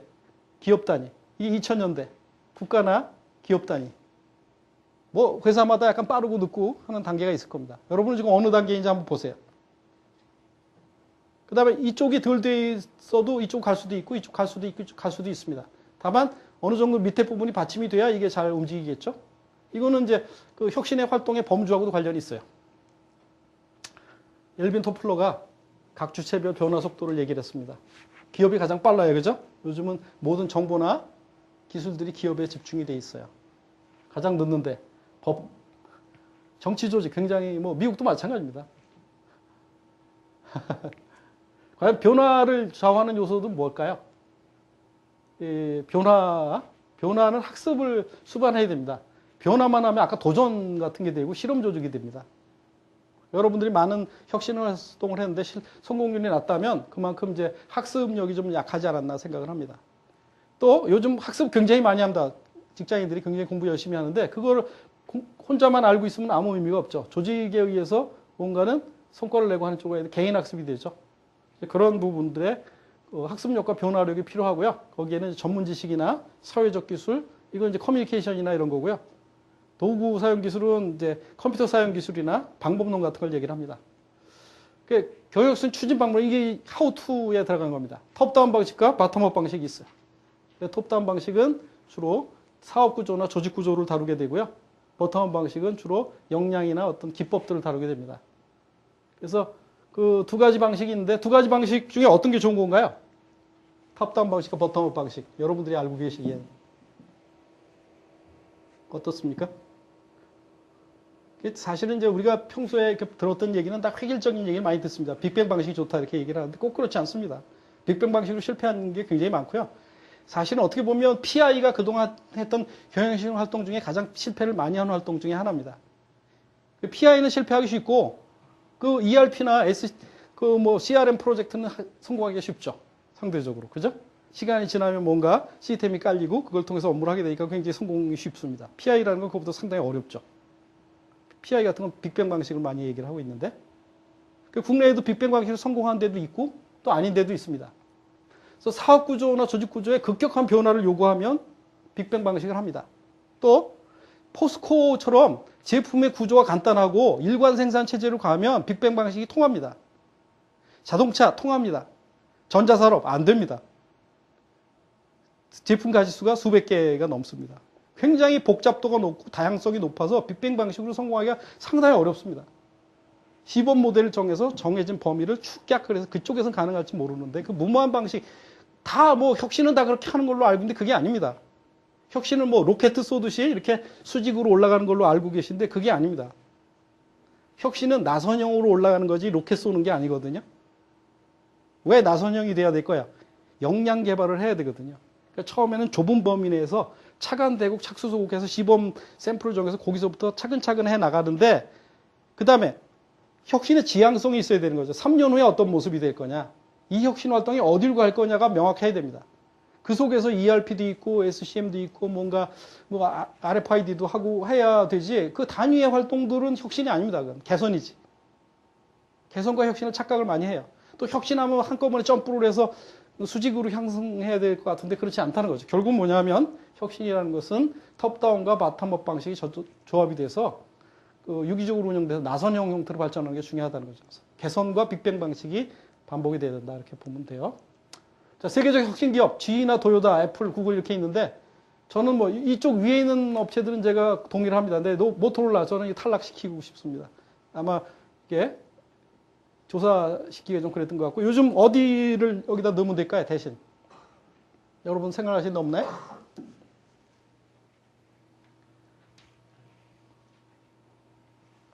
요즘 닌텐도 같은 데가 굉장히 큰 혁신 기업인 것 같습니다. 한국의 NC소프트나 컴투스라는 회사 여러분 아십니까? 컴투스. 지금 게임 업체에서 1위 하고 있습니다. 세계 5위고요. NC소프트도 얼마 전에 그 아이온이라고 미국에 출시했는데 전 미국의 게임 소프트 중에 1등을 하고 있습니다. 그러니까 우리가 잘 몰라서 그렇지 굉장히 약진하고 있는 회사들이 많다는 거죠. 그 회사는 뭐 보통 제대로 게임 만들어 팔면 영업이익률 50% 넘고 막 그렇습니다. 그죠? 마이크로소프트라는 회사가 매출은 높지 않지만 굉장히 그 주가 가치 높은 이유가 그거죠. 자, 뭐 한국의 혁신 기업, 삼성전자, LG 뭐 이런 포스코 이런 데죠. GE 여러분 다 잘 아시는 대로 매출 재결치가 20년간 재임하는 동안 엄청나게 많은 성과를 거뒀죠. GE의 그 성공 모델은 사업에서 프로세스에서 퀄리티로 이렇게 간 그 아주 교과서적인 혁신 활동을 했습니다. GE의 특성은 뭐냐 하면 GE 안에 굉장히 많은 사업 구조가 있다는 거죠. 그래서 여러분들이 아다시피 그 프로덕트 포트폴리오라는 PPM 방식은 보스턴 컨설팅에서 만든 거고요. 맥킨지 방식의 그 사업 포트폴리오, 비즈니스 스크린 매트릭스라는 건 GE에서 한 겁니다. 그래서 GE 매트릭스라는 말을 쓰는데 사업 구조 조정 이런 게 굉장히 중요한 그 역할을 합니다. 도요타는 저스트 인 타임이라는 아주 확고한 방법론을 가지고 있는 회사였고 GE는 방법론은 없지만 일관성을 가지고 카리스마적인 리더십을 가지고 체계적으로 해왔습니다. 그래서 저희가 88년에 했기 때문에 GE가 저희보다 한 4, 5년 앞서서 계속 해가고 있는 모습들을 보면서 어느 정도는 약간의 참고가 됐어요. 서로 업종이 다르고 그래서 저기 했지만. 그래서 어쨌든 굉장히 큰 성공을 거뒀다는 거죠. 이렇게 코어 사업들을 조정하고 이멜트가 와서는 좀 달라졌습니다. 좀 에너지라든가 물이라든가 헬스케어라든가 이 인프라스트럭처 쪽의 사업을 많이 하게 됩니다. 왜 이런 사업으로 가셨는지 혹시 아세요? GE가 딱 보니까 이제 미국하고 유럽에서 먹을 게 없는 겁니다. 이멜트가. 그래서 더 이상 먹을 게 없으니까 어디로 가야 돼? 이제 아시아로 가야 되거든요. 중국이나 인도 같은데 굉장히 시장이 크잖아요.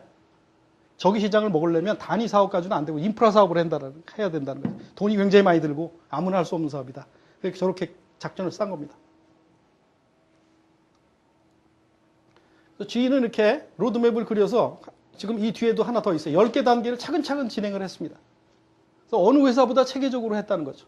그리고 가장 파워풀한 워크아웃과 식스 시그마라는 걸 만들어서 그거를 성공시킨 겁니다. 그래서 잭웰치가 항상 자랑스럽게 생각하는 거 워크아웃에 대해서 굉장히 자랑스럽게 생각합니다. 자기가 가장 잘하는 게 워크아웃이다. 가장 자기가 후회하는 게 워크아웃을 더 빨리 도입하지 못한 거를 가장 후회한다 이렇게 얘기할 정도였습니다. 자, 식스 시그마는 굉장히 성공을 거뒀지만 상대적으로 창의성이 좀 떨어지는 기법이다라는 거죠. 있는 어느 정도 사업을 해서 진행되는 과정을 가지고 혁신을 하기에는 좋은데 창의적 혁신을 하기에는 좀 더 툴이 유연성이 좀 떨어지는 그런 부분이 좀 있습니다. 그래서 또 잘하고 있는 게 Change Acceleration Process라는 걸 해서 7단계에 거쳐서 그 변화 관리를 차근차근 잘 진행해 왔습니다. 굉장히 중요한 거죠.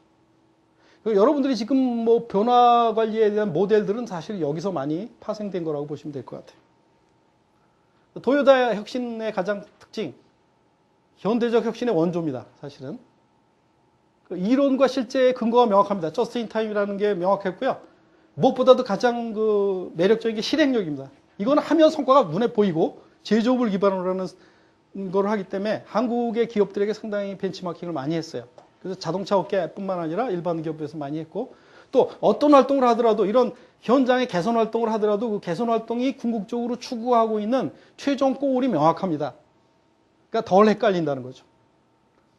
그래서 CIP라는 얘기를 하죠. Continuous Improvement Program이라는 얘기를 합니다.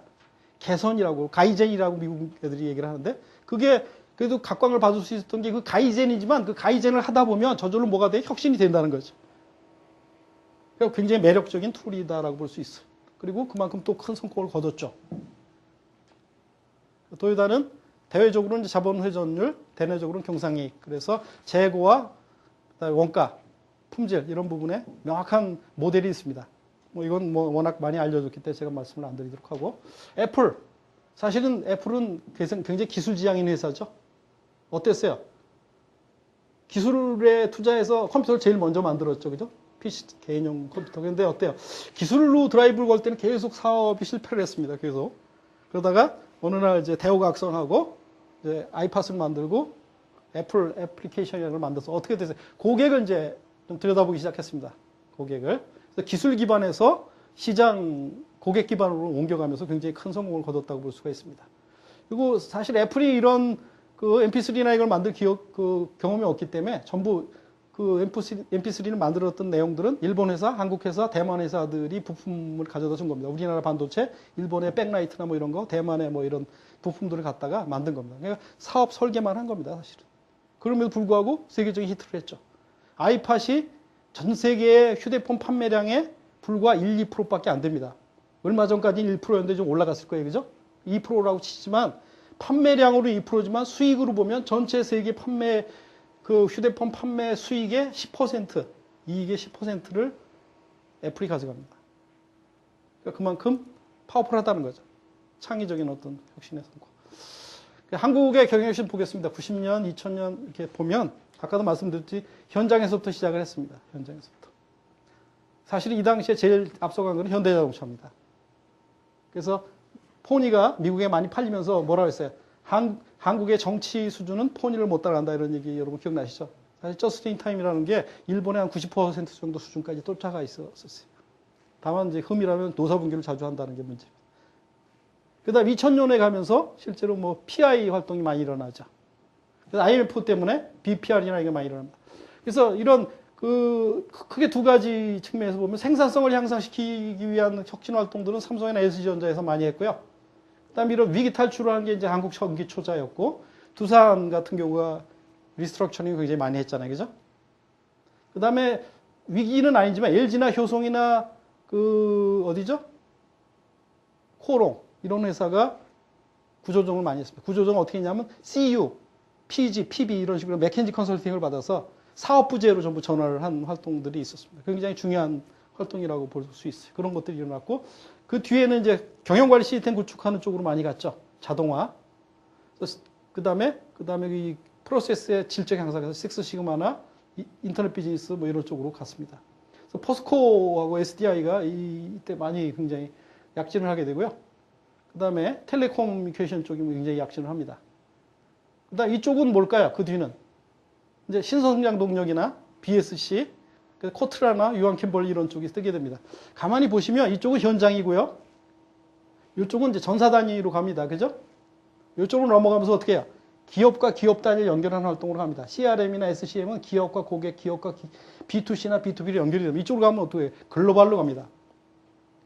다우존스 서스테이빌리티 인덱스 이런 거 글로벌 환경에 제가 표준협회에 간 이유가 있습니다. 표준협회는 ISO 같은 거를 많이 하는데 제가 그런 쪽은 잘 안 하고 전략 쪽을 주로 하는데 ISO 14000, 18000 뭔지 아세요? 환경경영과 무역장벽입니다. FTA가 지금 세계 무역량의 몇 %를 차지하는지 아세요? FTA를 체결해서 국가 간의 비즈니스가 60%가 일어납니다. FTA에 영향을 안 받는 건 40%밖에 없다는 거죠. 한국은 몇 프로에? 30% 수준입니다, 아직. 그러니까 앞으로 FTA를 떠나서는 살 수 없다는 얘기죠. 90%에 육박하는 한국의 이 현실을 봤을 때 굉장히 중요한 겁니다. 이 신성장동력이 이쪽은 다 글로벌화된 겁니다. 그러니까 회사 차원을 떠나서 글로벌화로 대응하는 게 간 겁니다. 스트림이 있다는 거죠.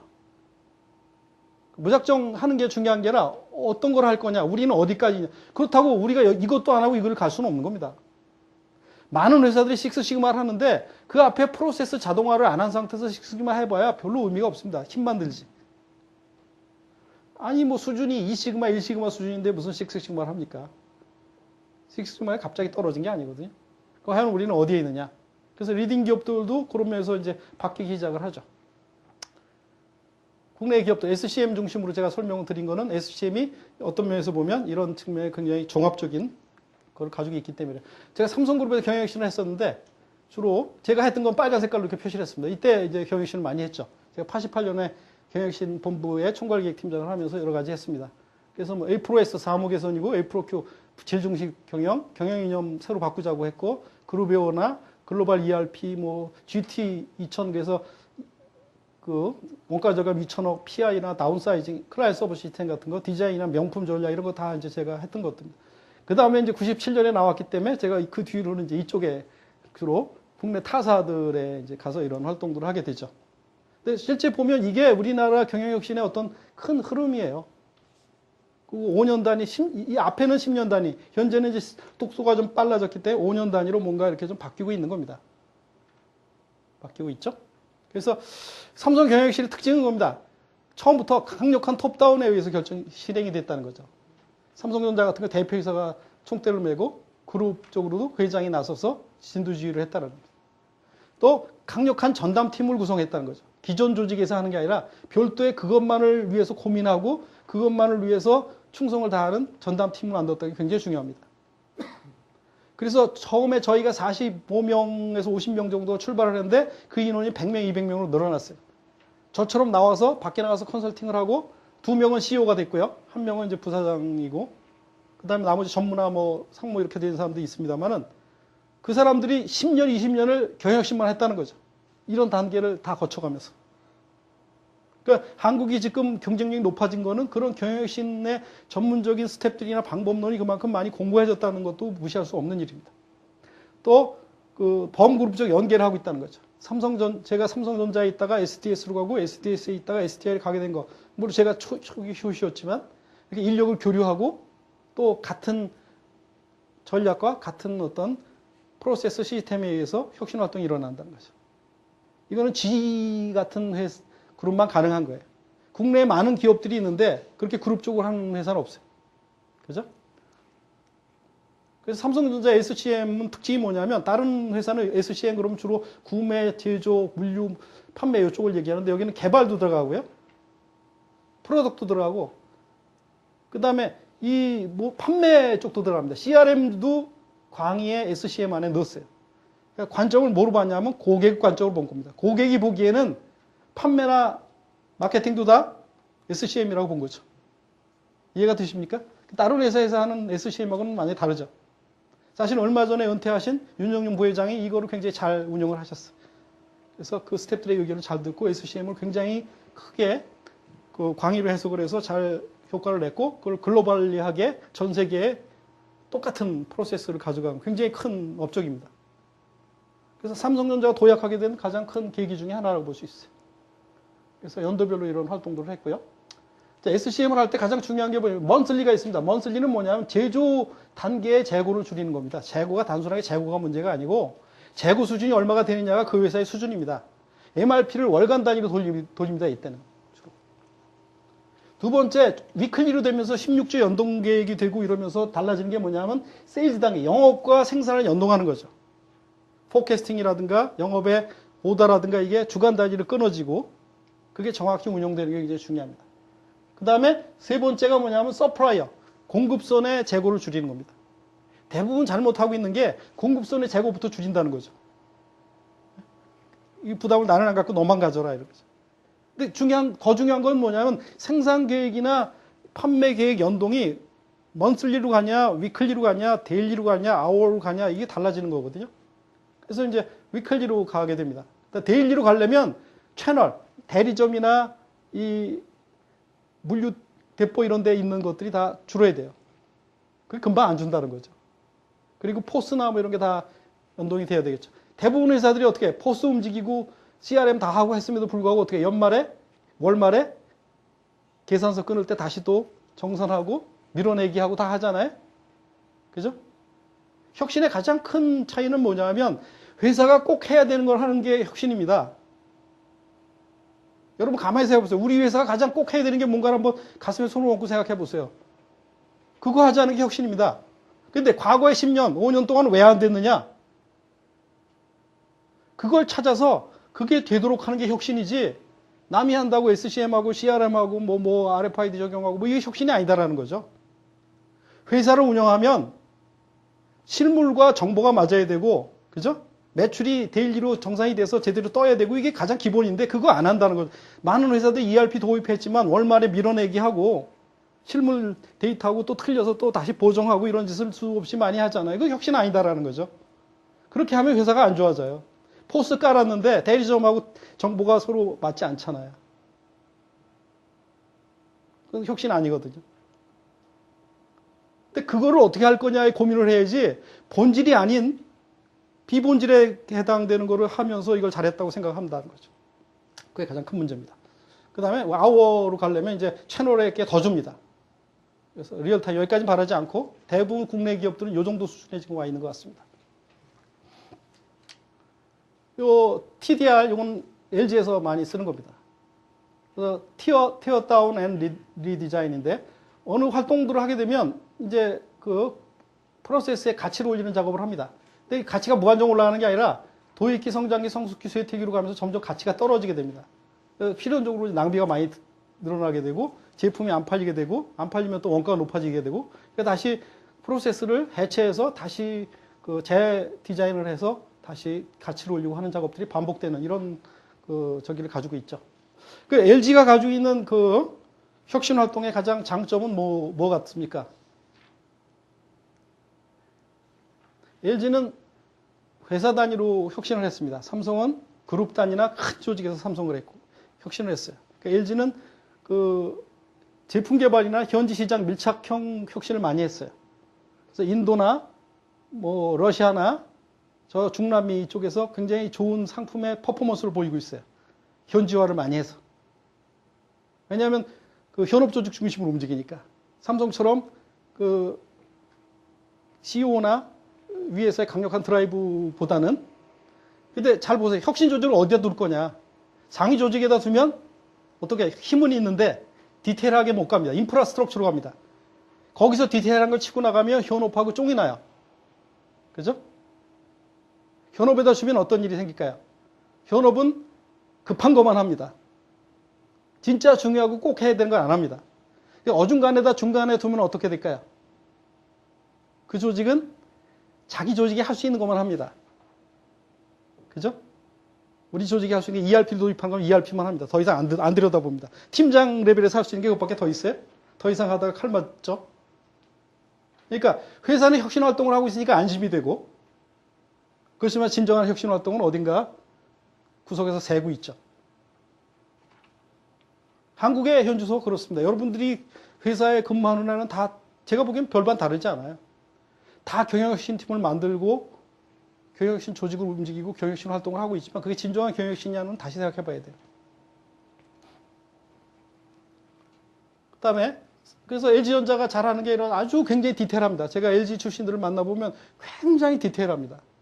굉장히 정교하고 또 뭐 워크아웃이나 뭐 이런 것도 제대로 배우고 다 제대로 합니다. 그래서 이렇게 프로세스를 분해해서 잘 저기를 하고요.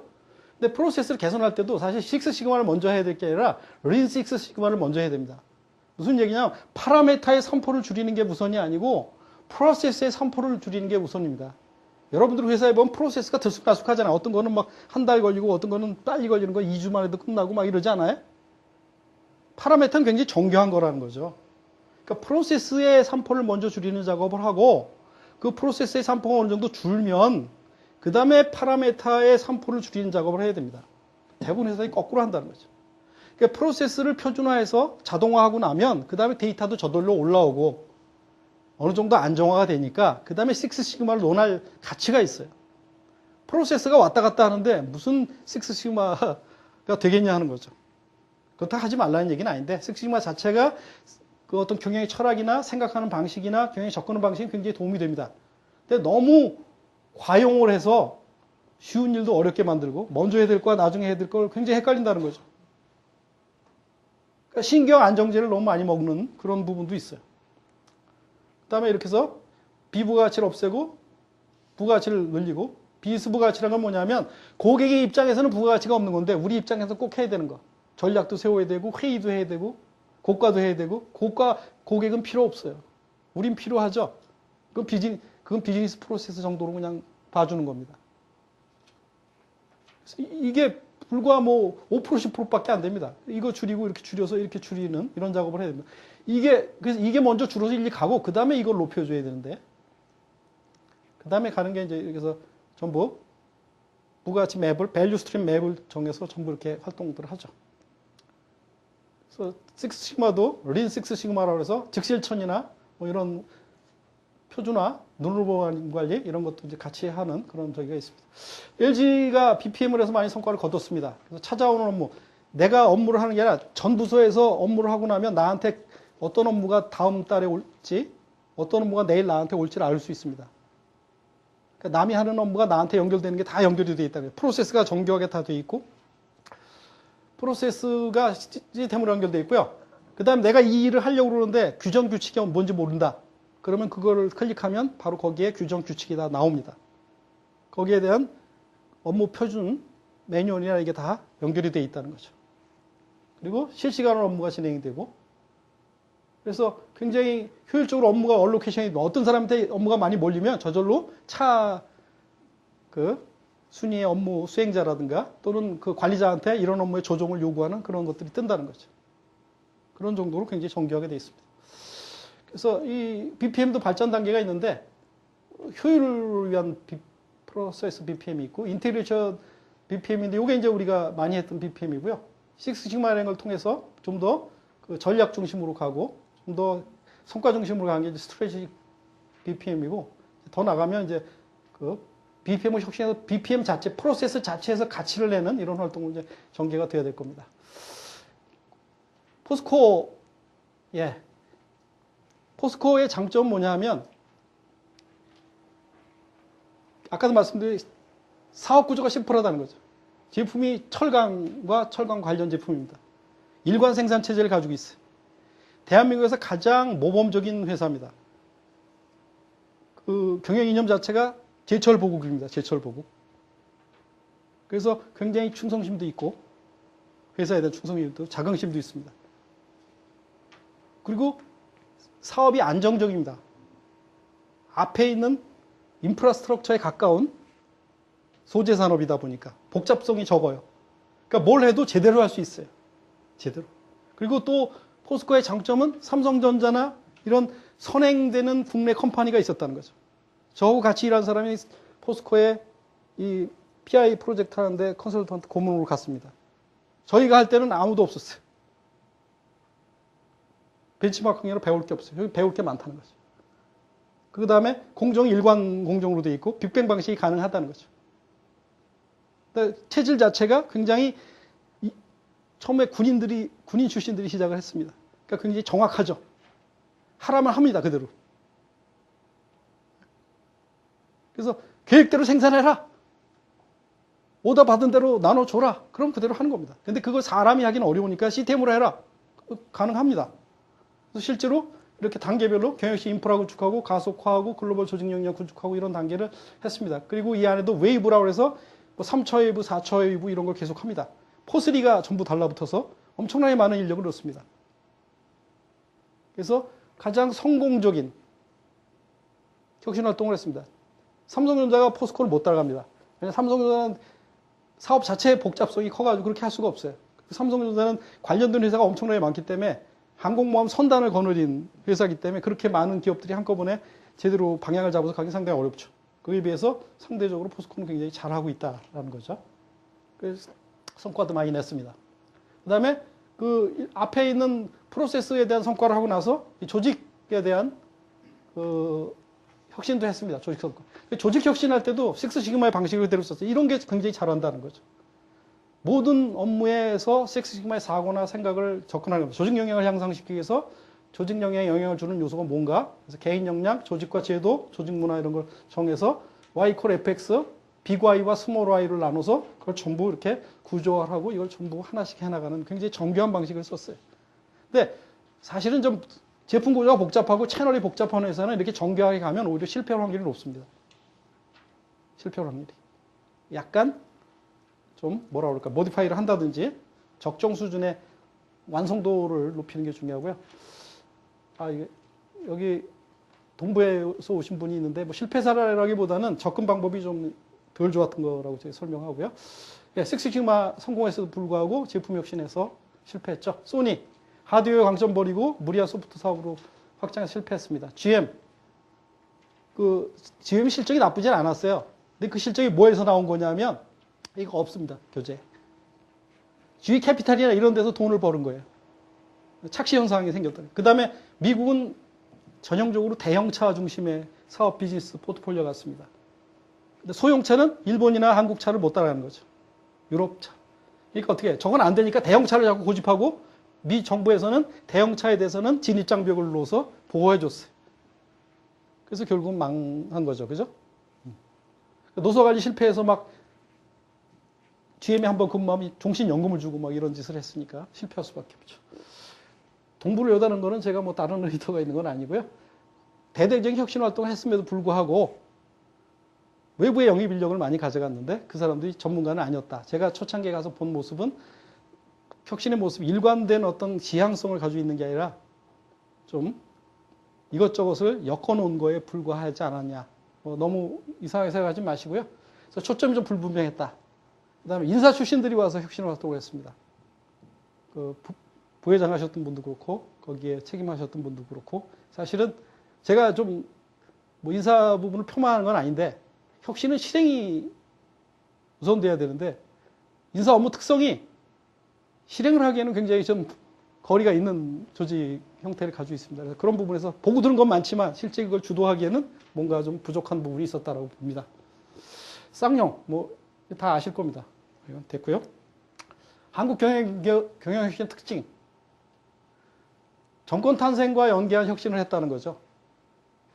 우리 그 IMF 맞고 나서 굉장히 많이 매일경제신문에서 떠든 거 기억나십니까? DJ 정부 때? 네, 지식경영, 그죠? 지식기업, 지식정부, 지식국가, 지식개인 뭐 이래가지고 굉장히 많이 했습니다. 그죠? 노무현 정권 때 했던 게 뭐죠? BSC 엄청나게 많이 했잖아요. 그죠? 우리나라는 거꾸로 이제 공기업부터 혁신을 많이 했어요. 근데 사실은 목표관리제도가 미국의 행정부에서 먼저 도입을 했는데 실패를 했어요. 그래서 우리나라도 이제 많이 하긴 했는데 그렇게 좋은 성과를 거두진 못한 것 같고요. 나름대로 또 좋은 점도 있지만 약간의 부작용도 좀 있는 것 같습니다. 그 다음에 우리 MB 정부가 와서 많이 두들기는 게 뭐예요? 뭐 그린 성장 동력 뭐 이런 거 많이 하잖아요. 네. 지속 가능 경영의 한 축이라고 보시면 될 것 같아요. 이게 어떤 저기가 있다. 또 블루오션 같은 것도 많이 했었고 선진기업 따라잡기를 많이 한다. 정보 시스템 중요성을 강조해서 대개 시스템 구축 프로젝트로 규결합니다. 그래서 시스템 구축 프로젝트는 성공을 하는데 진정한 혁신은 좀 덜 되는 거 아닌가 그런 부분에 좀 저기가 있습니다. 빨리 추진하고 빨리 졸업합니다. 굉장히 속도는 빨라요. 그리고 나름대로 어느 정도까지는 성과가 나는데 문제는 뭐냐면 항상 60점에서 70점 받는 수준으로 한다는 거죠. 네? 문제가 90점을 받는 기업이 돼야지 살아남습니다. 우리는 지금 혁신을 꼭 70점 받는 혁신을 한다는 거죠. 선진 초우량 기업들이 하는 거를 다 합니다. 그것도 그 회사별로 뭐 두세 개 하는 걸 우리는 5개, 6개를 한다는 거죠. 그렇지 않습니까? 그러니까 여러분 다 안다고 생각하는 거예요. 많이 들어봤다. 우리 다 했다. 다 졸업했어야 되는데. 졸업을 했는데 성적이 나쁘다는 거죠. 그래서 결국은 뭔가 얻을 게 적다는 겁니다. 성과관리 시스템 쪽이 좀 약합니다. 구축 자체의 의미가 있고 실제 성과가 미흡하고 성과관리 시스템 껍질은 좋은데 안에 들어가 보면 내용이 좀 별로 안 좋습니다. 다 아는 거니까 넘어가겠습니다. 네. 위기의식 강조하기 위해서 이거 다 아시니까 위기의식 강조하기 위해서 한 거 뭐 여러 가지 있습니다. 분량 줄이자는데 잘 안 되니까 그 비싼 휴대폰 전부 수거해서 갖다 불태우고 재고 줄이자고 그러는데 재고 안 줄이니까 창고다 가서 망치로 때려부시고 창고 없애고 어느 정도 강제로 해야 됩니다. 네? 현장에 있는 재고 다 드러냅니다. VTR 라인 예전에 이제 예를 들면 라인의 길이가 120m 됩니다. 반만 있어도 된다. 전부 안 된다고 그럽니다. 그래서 그걸 라인을 좀 반으로 줄이고 재배치를 하자. 아무도 말 안 듣습니다. 라인이 20개인데 하나 하는데 2주 걸립니다. 2주. 그래서 휴일이 2주에 한 번씩 있어요. 그럼 1년 내내 그것만 해야 됩니다. 불가능하다. 그래서 어떻게 해야 되냐. 밤에 퇴근시키고 업체를 3개를 불러서 밤에 혁신팀이 들어갔습니다. 무조건 라인을 반토막을 냈어요. 책임지는 거죠. 안 되면 반토막을 냈어요. 월요일 아침 출근해서 보니까 어떻게 돼요? 라인이 반토막이 났어요. 설비나 이거 대충 얼기설기 갖다 놨는데 가동은 하나도 안 됩니다. 난리가 났어요. 본부장이야. 이거 뭐 경영신 본부가 회사 다 책임지는 거야. 난리 갔죠. 미안하다. 근데 생산해야지. 빨리 그거 셋업해서 하자. 안 되면 우리가 책임지고 도와줄게. 그래서 이제 전부 달라붙어 생산 기술이 다 달라붙어서 작업을 시작했어요. 아침에 9시에 출근해서 11시가 되니까 라인이 정상적으로 돌아갑니다. 그렇게 될까요? 안 될까요? 정상적으로 돌아갑니다. 오전 되고 오후 되니까 생산량이 평시보다 많아져요. 그럼 어떻게 된 거예요, 이게? 됩니까? 안 됩니까? 되거든요? 그럼 라인 나머지 19개 어떻게 할까요? 알아서 하세요. 그래가지고 본부장이 업체 여러 개 불러서 전부 20개 라인을 다 반토막을 냈습니다. 120m 라인이 전부 60m, 50m가 됐어요. 전자레인지에 가서 저기 비디오 한번 가보실래요? 어떻게 됐나? 하실래요? 마실래요? 해야죠? 냉장고 라인 어떻게 할까요? 전부 회사의 라인이 반토막이 됐어요. 재고 다 줄었어요. 거기다 뭐 했을까요? 탁구장 만들고 휴게실 만들고 다 그랬어요. 삼성 전기회에 있는 VTR 드럼 라인을 들여왔어요. 맨날 재고 안 맞아가지고 막 품절나고 라인 쓰고 그러는 거 갖다 옆에다 붙여놓으니까 어떻게 돼요? 생산 잘 되죠? 뭐 그런 식으로 했습니다. 하면 돼요. 그렇게. 그러니까 저항을 가장 줄이는 가장 좋은 방법은 눈으로 보여주는 겁니다. 한꺼번에는 못해요. 그러니까 하나를 잘 만드는 게 굉장히 중요합니다. 혁신팀 구성, 우수한 사람 뽑아야 됩니다. 조그만 회사일수록 더 그래요. 거기 누가 혁신팀장 하느냐, 누가 혁신 책임자냐, 그거 보고 사람들은 저 혁신이 될 거다, 안 될 거다. 미리 다 정치적이죠? 이번 혁신에 대해서 우리 CEO가 어떤 생각을 하는구나. 다 알지 않습니까? 네. 그렇게 된다는 거죠. 그 다음에 아까 말씀드린 대로 전사 소속으로 둘 거냐, 사업부 소속으로 둘 거냐, 중간에 팀 단위로 둘 거냐, 그것도 잘 고려를 해야 됩니다. 성공 모델 만들기가 굉장히 중요하고요. 혁신이 성공하려면 얼마나 빠른 시간 내에 단기 성과를 보여주느냐, 또 단기 성과에 버금다는 두 번째, 세 번째 성과를 얼마나 빨리 보여주냐가 굉장히 중요합니다. 이거 되면 군소리가 줄어들어요. 저항이 줄어들고. 근데 그걸 못하면 자꾸 어떻게 돼요? 잡음이 커지죠. 그러니까 이게 안 되기 시작하면 어떤 일이 있냐면 주체 세력 간 갈등이 생깁니다. 주체 세력 간. 혁신을 추진해야 되는 혁신 책임자와 혁신 부서, 또 사업 단위에서 혁신을 추진하는 사람들 간에 갈등이 생겨요. 그 갈등을 줄여야 성공합니다. 현업 사람들을 설득하고 좋은 방법을 전수하기 위해서 서로 노력을 해야 되는데, 주체 세력 간 갈등이 생기는 혁신은 성공하기 어려워요. 거의 불가능하다고 봐야죠. 그죠? 그 사람들에서 거의 신봉자를 만들어줘야 되는데, 그 신봉자를 그냥 되는 게 아니다. 눈으로 보여주는 게 가장 좋다는 거죠. 그러니까 현장에 맞게 쉽게 이렇게 표현해 주는 것도 상당히 중요합니다. 그 다음에 역할과 책임을 최대한 나눠주는 게 굉장히 중요해요. 역할과 책임을. 그 다음에 눈으로 보는 관리, 이것도 굉장히 중요하고. 그 다음에 이렇게 혁신 시스템을 구축하고 지속적으로 하는 거, 이렇게 평가제도 같은 걸 만들어서 어떤 건 잘 되고 있고 어떤 건 안 되고 있는지를 잘 파악해 주는 것도 굉장히 중요하고요. 깃발제도 같은 거 만들어서 분기 단위로 한 번씩 가장 잘하는데 깃발 주고 가장 못하는 깃발 주고 막 이랬어요. 그거 안 받으려고 막 굉장히 노력을 했고, 처음에는 잘하는 것만 줬는데 그러다 보니까 뭐 꼴등만 피하자 자꾸 이런 주의로 가서 못하는 것도 줬어요. 그러니까 어떻게 될까요? 굉장히 이제 그거 받으면 본부장이 굉장히 뭐 비상이 걸리죠. 현장에 많이 참여시켰습니다. 그래서 그 남의 라인을 많이 가보게 했어요. 남의 현장. 마찬가지입니다. 여러분들도 제조업 하는데 판매점이나 이런데 판촉사원이나 비정규직 쓰잖아요. 그죠? 그리고 모니터링 요원도 비정규직 쓰는데 그것도 잘못된 거예요. 임원이 나가서 봐야 될 일이라는 거예요. 거꾸로 하고 있다는 거죠. 뭐에 바쁜지는 모르지만.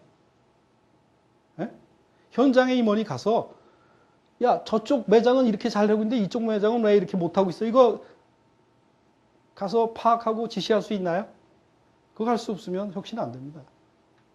그래서 그걸 하기 위해서 많은 사람들을 많은 사람들을 거기에 강제로 참여시켰어요. 가서 보고 지도하고 가장 애로 작업, 가장 애로가 많은데 가서 실제 참여를 하게 했습니다. 그게 가장 좋아요. 혁신은 책상에서 말로 하는 게 아니고요. 현장 가서 실제로 하는 겁니다. 그러려면 공부해야 되거든요. 공부할 자료 줍니다. 그 임원이나 부사장들이 가서 부하들 막 보는 데 가서 이 지적하고 자기가 대안을 못 내면 그만큼 창피한 게 없죠. 그죠? 나머지는 뭐, 좀 장기적인 혁신으로 가면 중요한 게 이제 아이디어를 포착한다든지, 그 비즈니스 모델을 구축한다든지 이런 게 굉장히 중요하고요. 요즘 뭐 RFID나 IT 기술을 많이 얘기하는데 사실은 혁신, 이게 캐즘이라는 얘기를 많이 하죠. 이렇게 신성장 동력도 마찬가지일 것 같아요. 굉장히 저기는 높아져 있는데 그게 돈을 벌어주지 못합니다. 그러니까 여기까지 끌고 갈 때까지 어떻게 갈 거냐 고민을 좀 많이 해야 될 것 같아요. 그래서 이 초기 단계, 어차피 이 조직 발달 단계로 보면 4기는 처음에 굉장히 높아요. 근데 일을 할수록 4기가 떨어졌다가 생산성이 올라가면서 다시 올라가게 돼 있습니다. 어차피 낮아지는 겁니다. 4기는. 혁신하다 보면.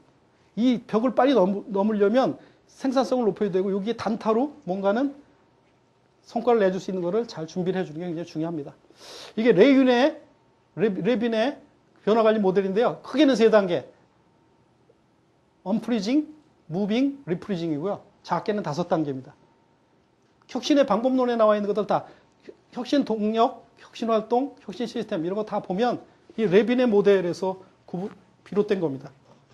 그러니까 여러분이 원리를 알면 얼마든지 응용할 수 있어요. 이게 혁신의 동력이고요. 이게 혁신 활동이고 이게 혁신 시스템입니다. 거기서 이제 장애 요인을 구축하는 거고.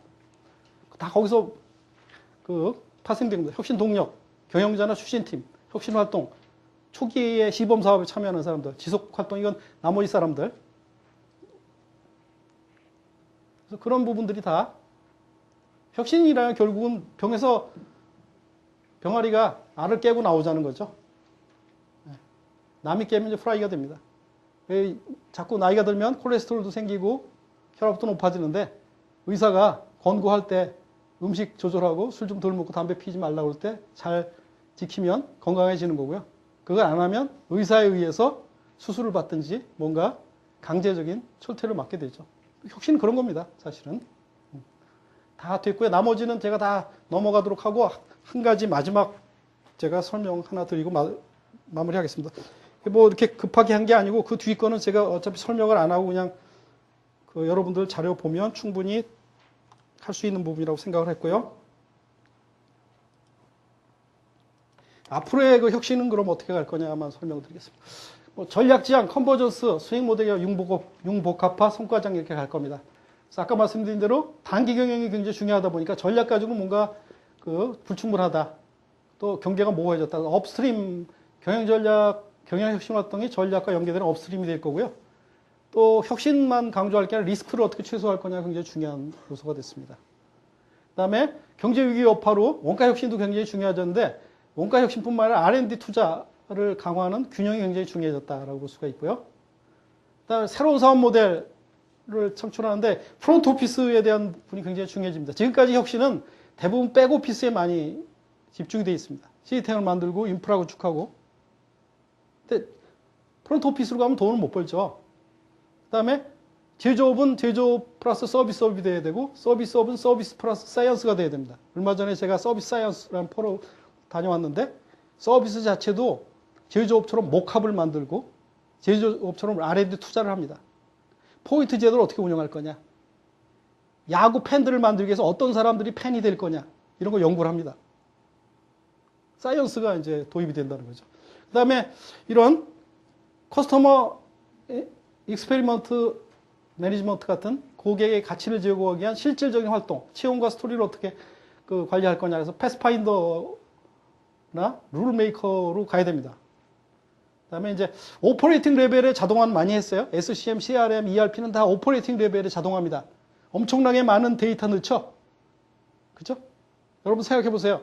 거기 들어가는 데이터 수천만 건을 넣습니다. 여러분 보는 거 뭐 있어요? 별로 없다는 거죠. 그래서 IBM은 코그너스를 사고 오라클은 하이페리온을 사고 SAP는 뭘 샀죠? 오브젝티브가 뭐 이런 그 성과 관리 툴들을 가지고 있는 그런 그 회사들을 M&A를 합니다. 더 이상 오퍼레이션 레벨에서는 크게 수익이 날 게 없다. 매니지먼트 레벨, 의사결정 레벨에 뭔가를 해야 된다는 거죠. 그래서 SEM이나 RT 이런 게 중요해지고요. 그 다음에 이런 콜라보레이션이나 이런 게 굉장히 중요해집니다. 그 다음에 보상을 강화하는 이런 부분도 중요하고요. 여기까지는 교재에 있는 걸 약간 모디파이 했고, 제가 여러분에게 마지막으로 하나 보여드릴게요. 이게 이제 제가 지금까지 얘기했던 거를 한 장으로 정리한 겁니다. 그래서 그 BSC와 ERRC의 그 창조 경영을 복합해서 만들었습니다. 추진력 배양, 러닝 앤 그로스죠. 프로세스, 이쪽이 고객, 이쪽이 재무입니다. 이쪽은 eliminate, reduce, raise, creation 이렇게 한 거죠. 과연 그래서 혁신 활동은 이런 상태로 갑니다. 전략 이쪽은 워낙 전형적인 전략 그 레벨인데 다운스트림이 되고 혁신은 업스트림이 되죠. 그래서 자꾸 만나서 섞이게 되고 이런 식으로 갑니다. 이런 쪽에서 아이고 낭비를 줄이고 업무 이런 시스템 구축하고 이런 쪽에서 부진 상품을 정리하고 이런 쪽에서 점점 어떻게 돼요? 신규 수익원을 창출하고 신규 고객을 확보하고 신규 상품이나 신규 사업 모델을 만들고 프로세스의 가치를 창출하고 이런 쪽으로 가야 된다는 거죠. 근데 이게 갑자기 되는 게 아니라 이런 쪽의 활동이 어느 정도 잘 돼 있고 또 회사가 이런 부분에 대한 전략이 얼마나 명확해서 선택과 집중이 잘 이루어졌느냐가 이 활동을 뒷받침해서 올바른 성과를 내는데 좋은 도움이 되지 않을까 생각을 합니다. 예, 뭐 조금 시간이 초과한 것 같고요. 여기 그 교육장에 시계가 없다 보니까 제가 얘기하느라고 시간을 정확히 파악을 못한 것 같습니다. 예, 많은 시간이 좀 초과됐습니다만 여러분들 열심히 잘 들어주실 때 감사드리고요. 이상으로 제 경영혁신 특강에 대한 강의를 마치도록 하겠습니다. 감사합니다.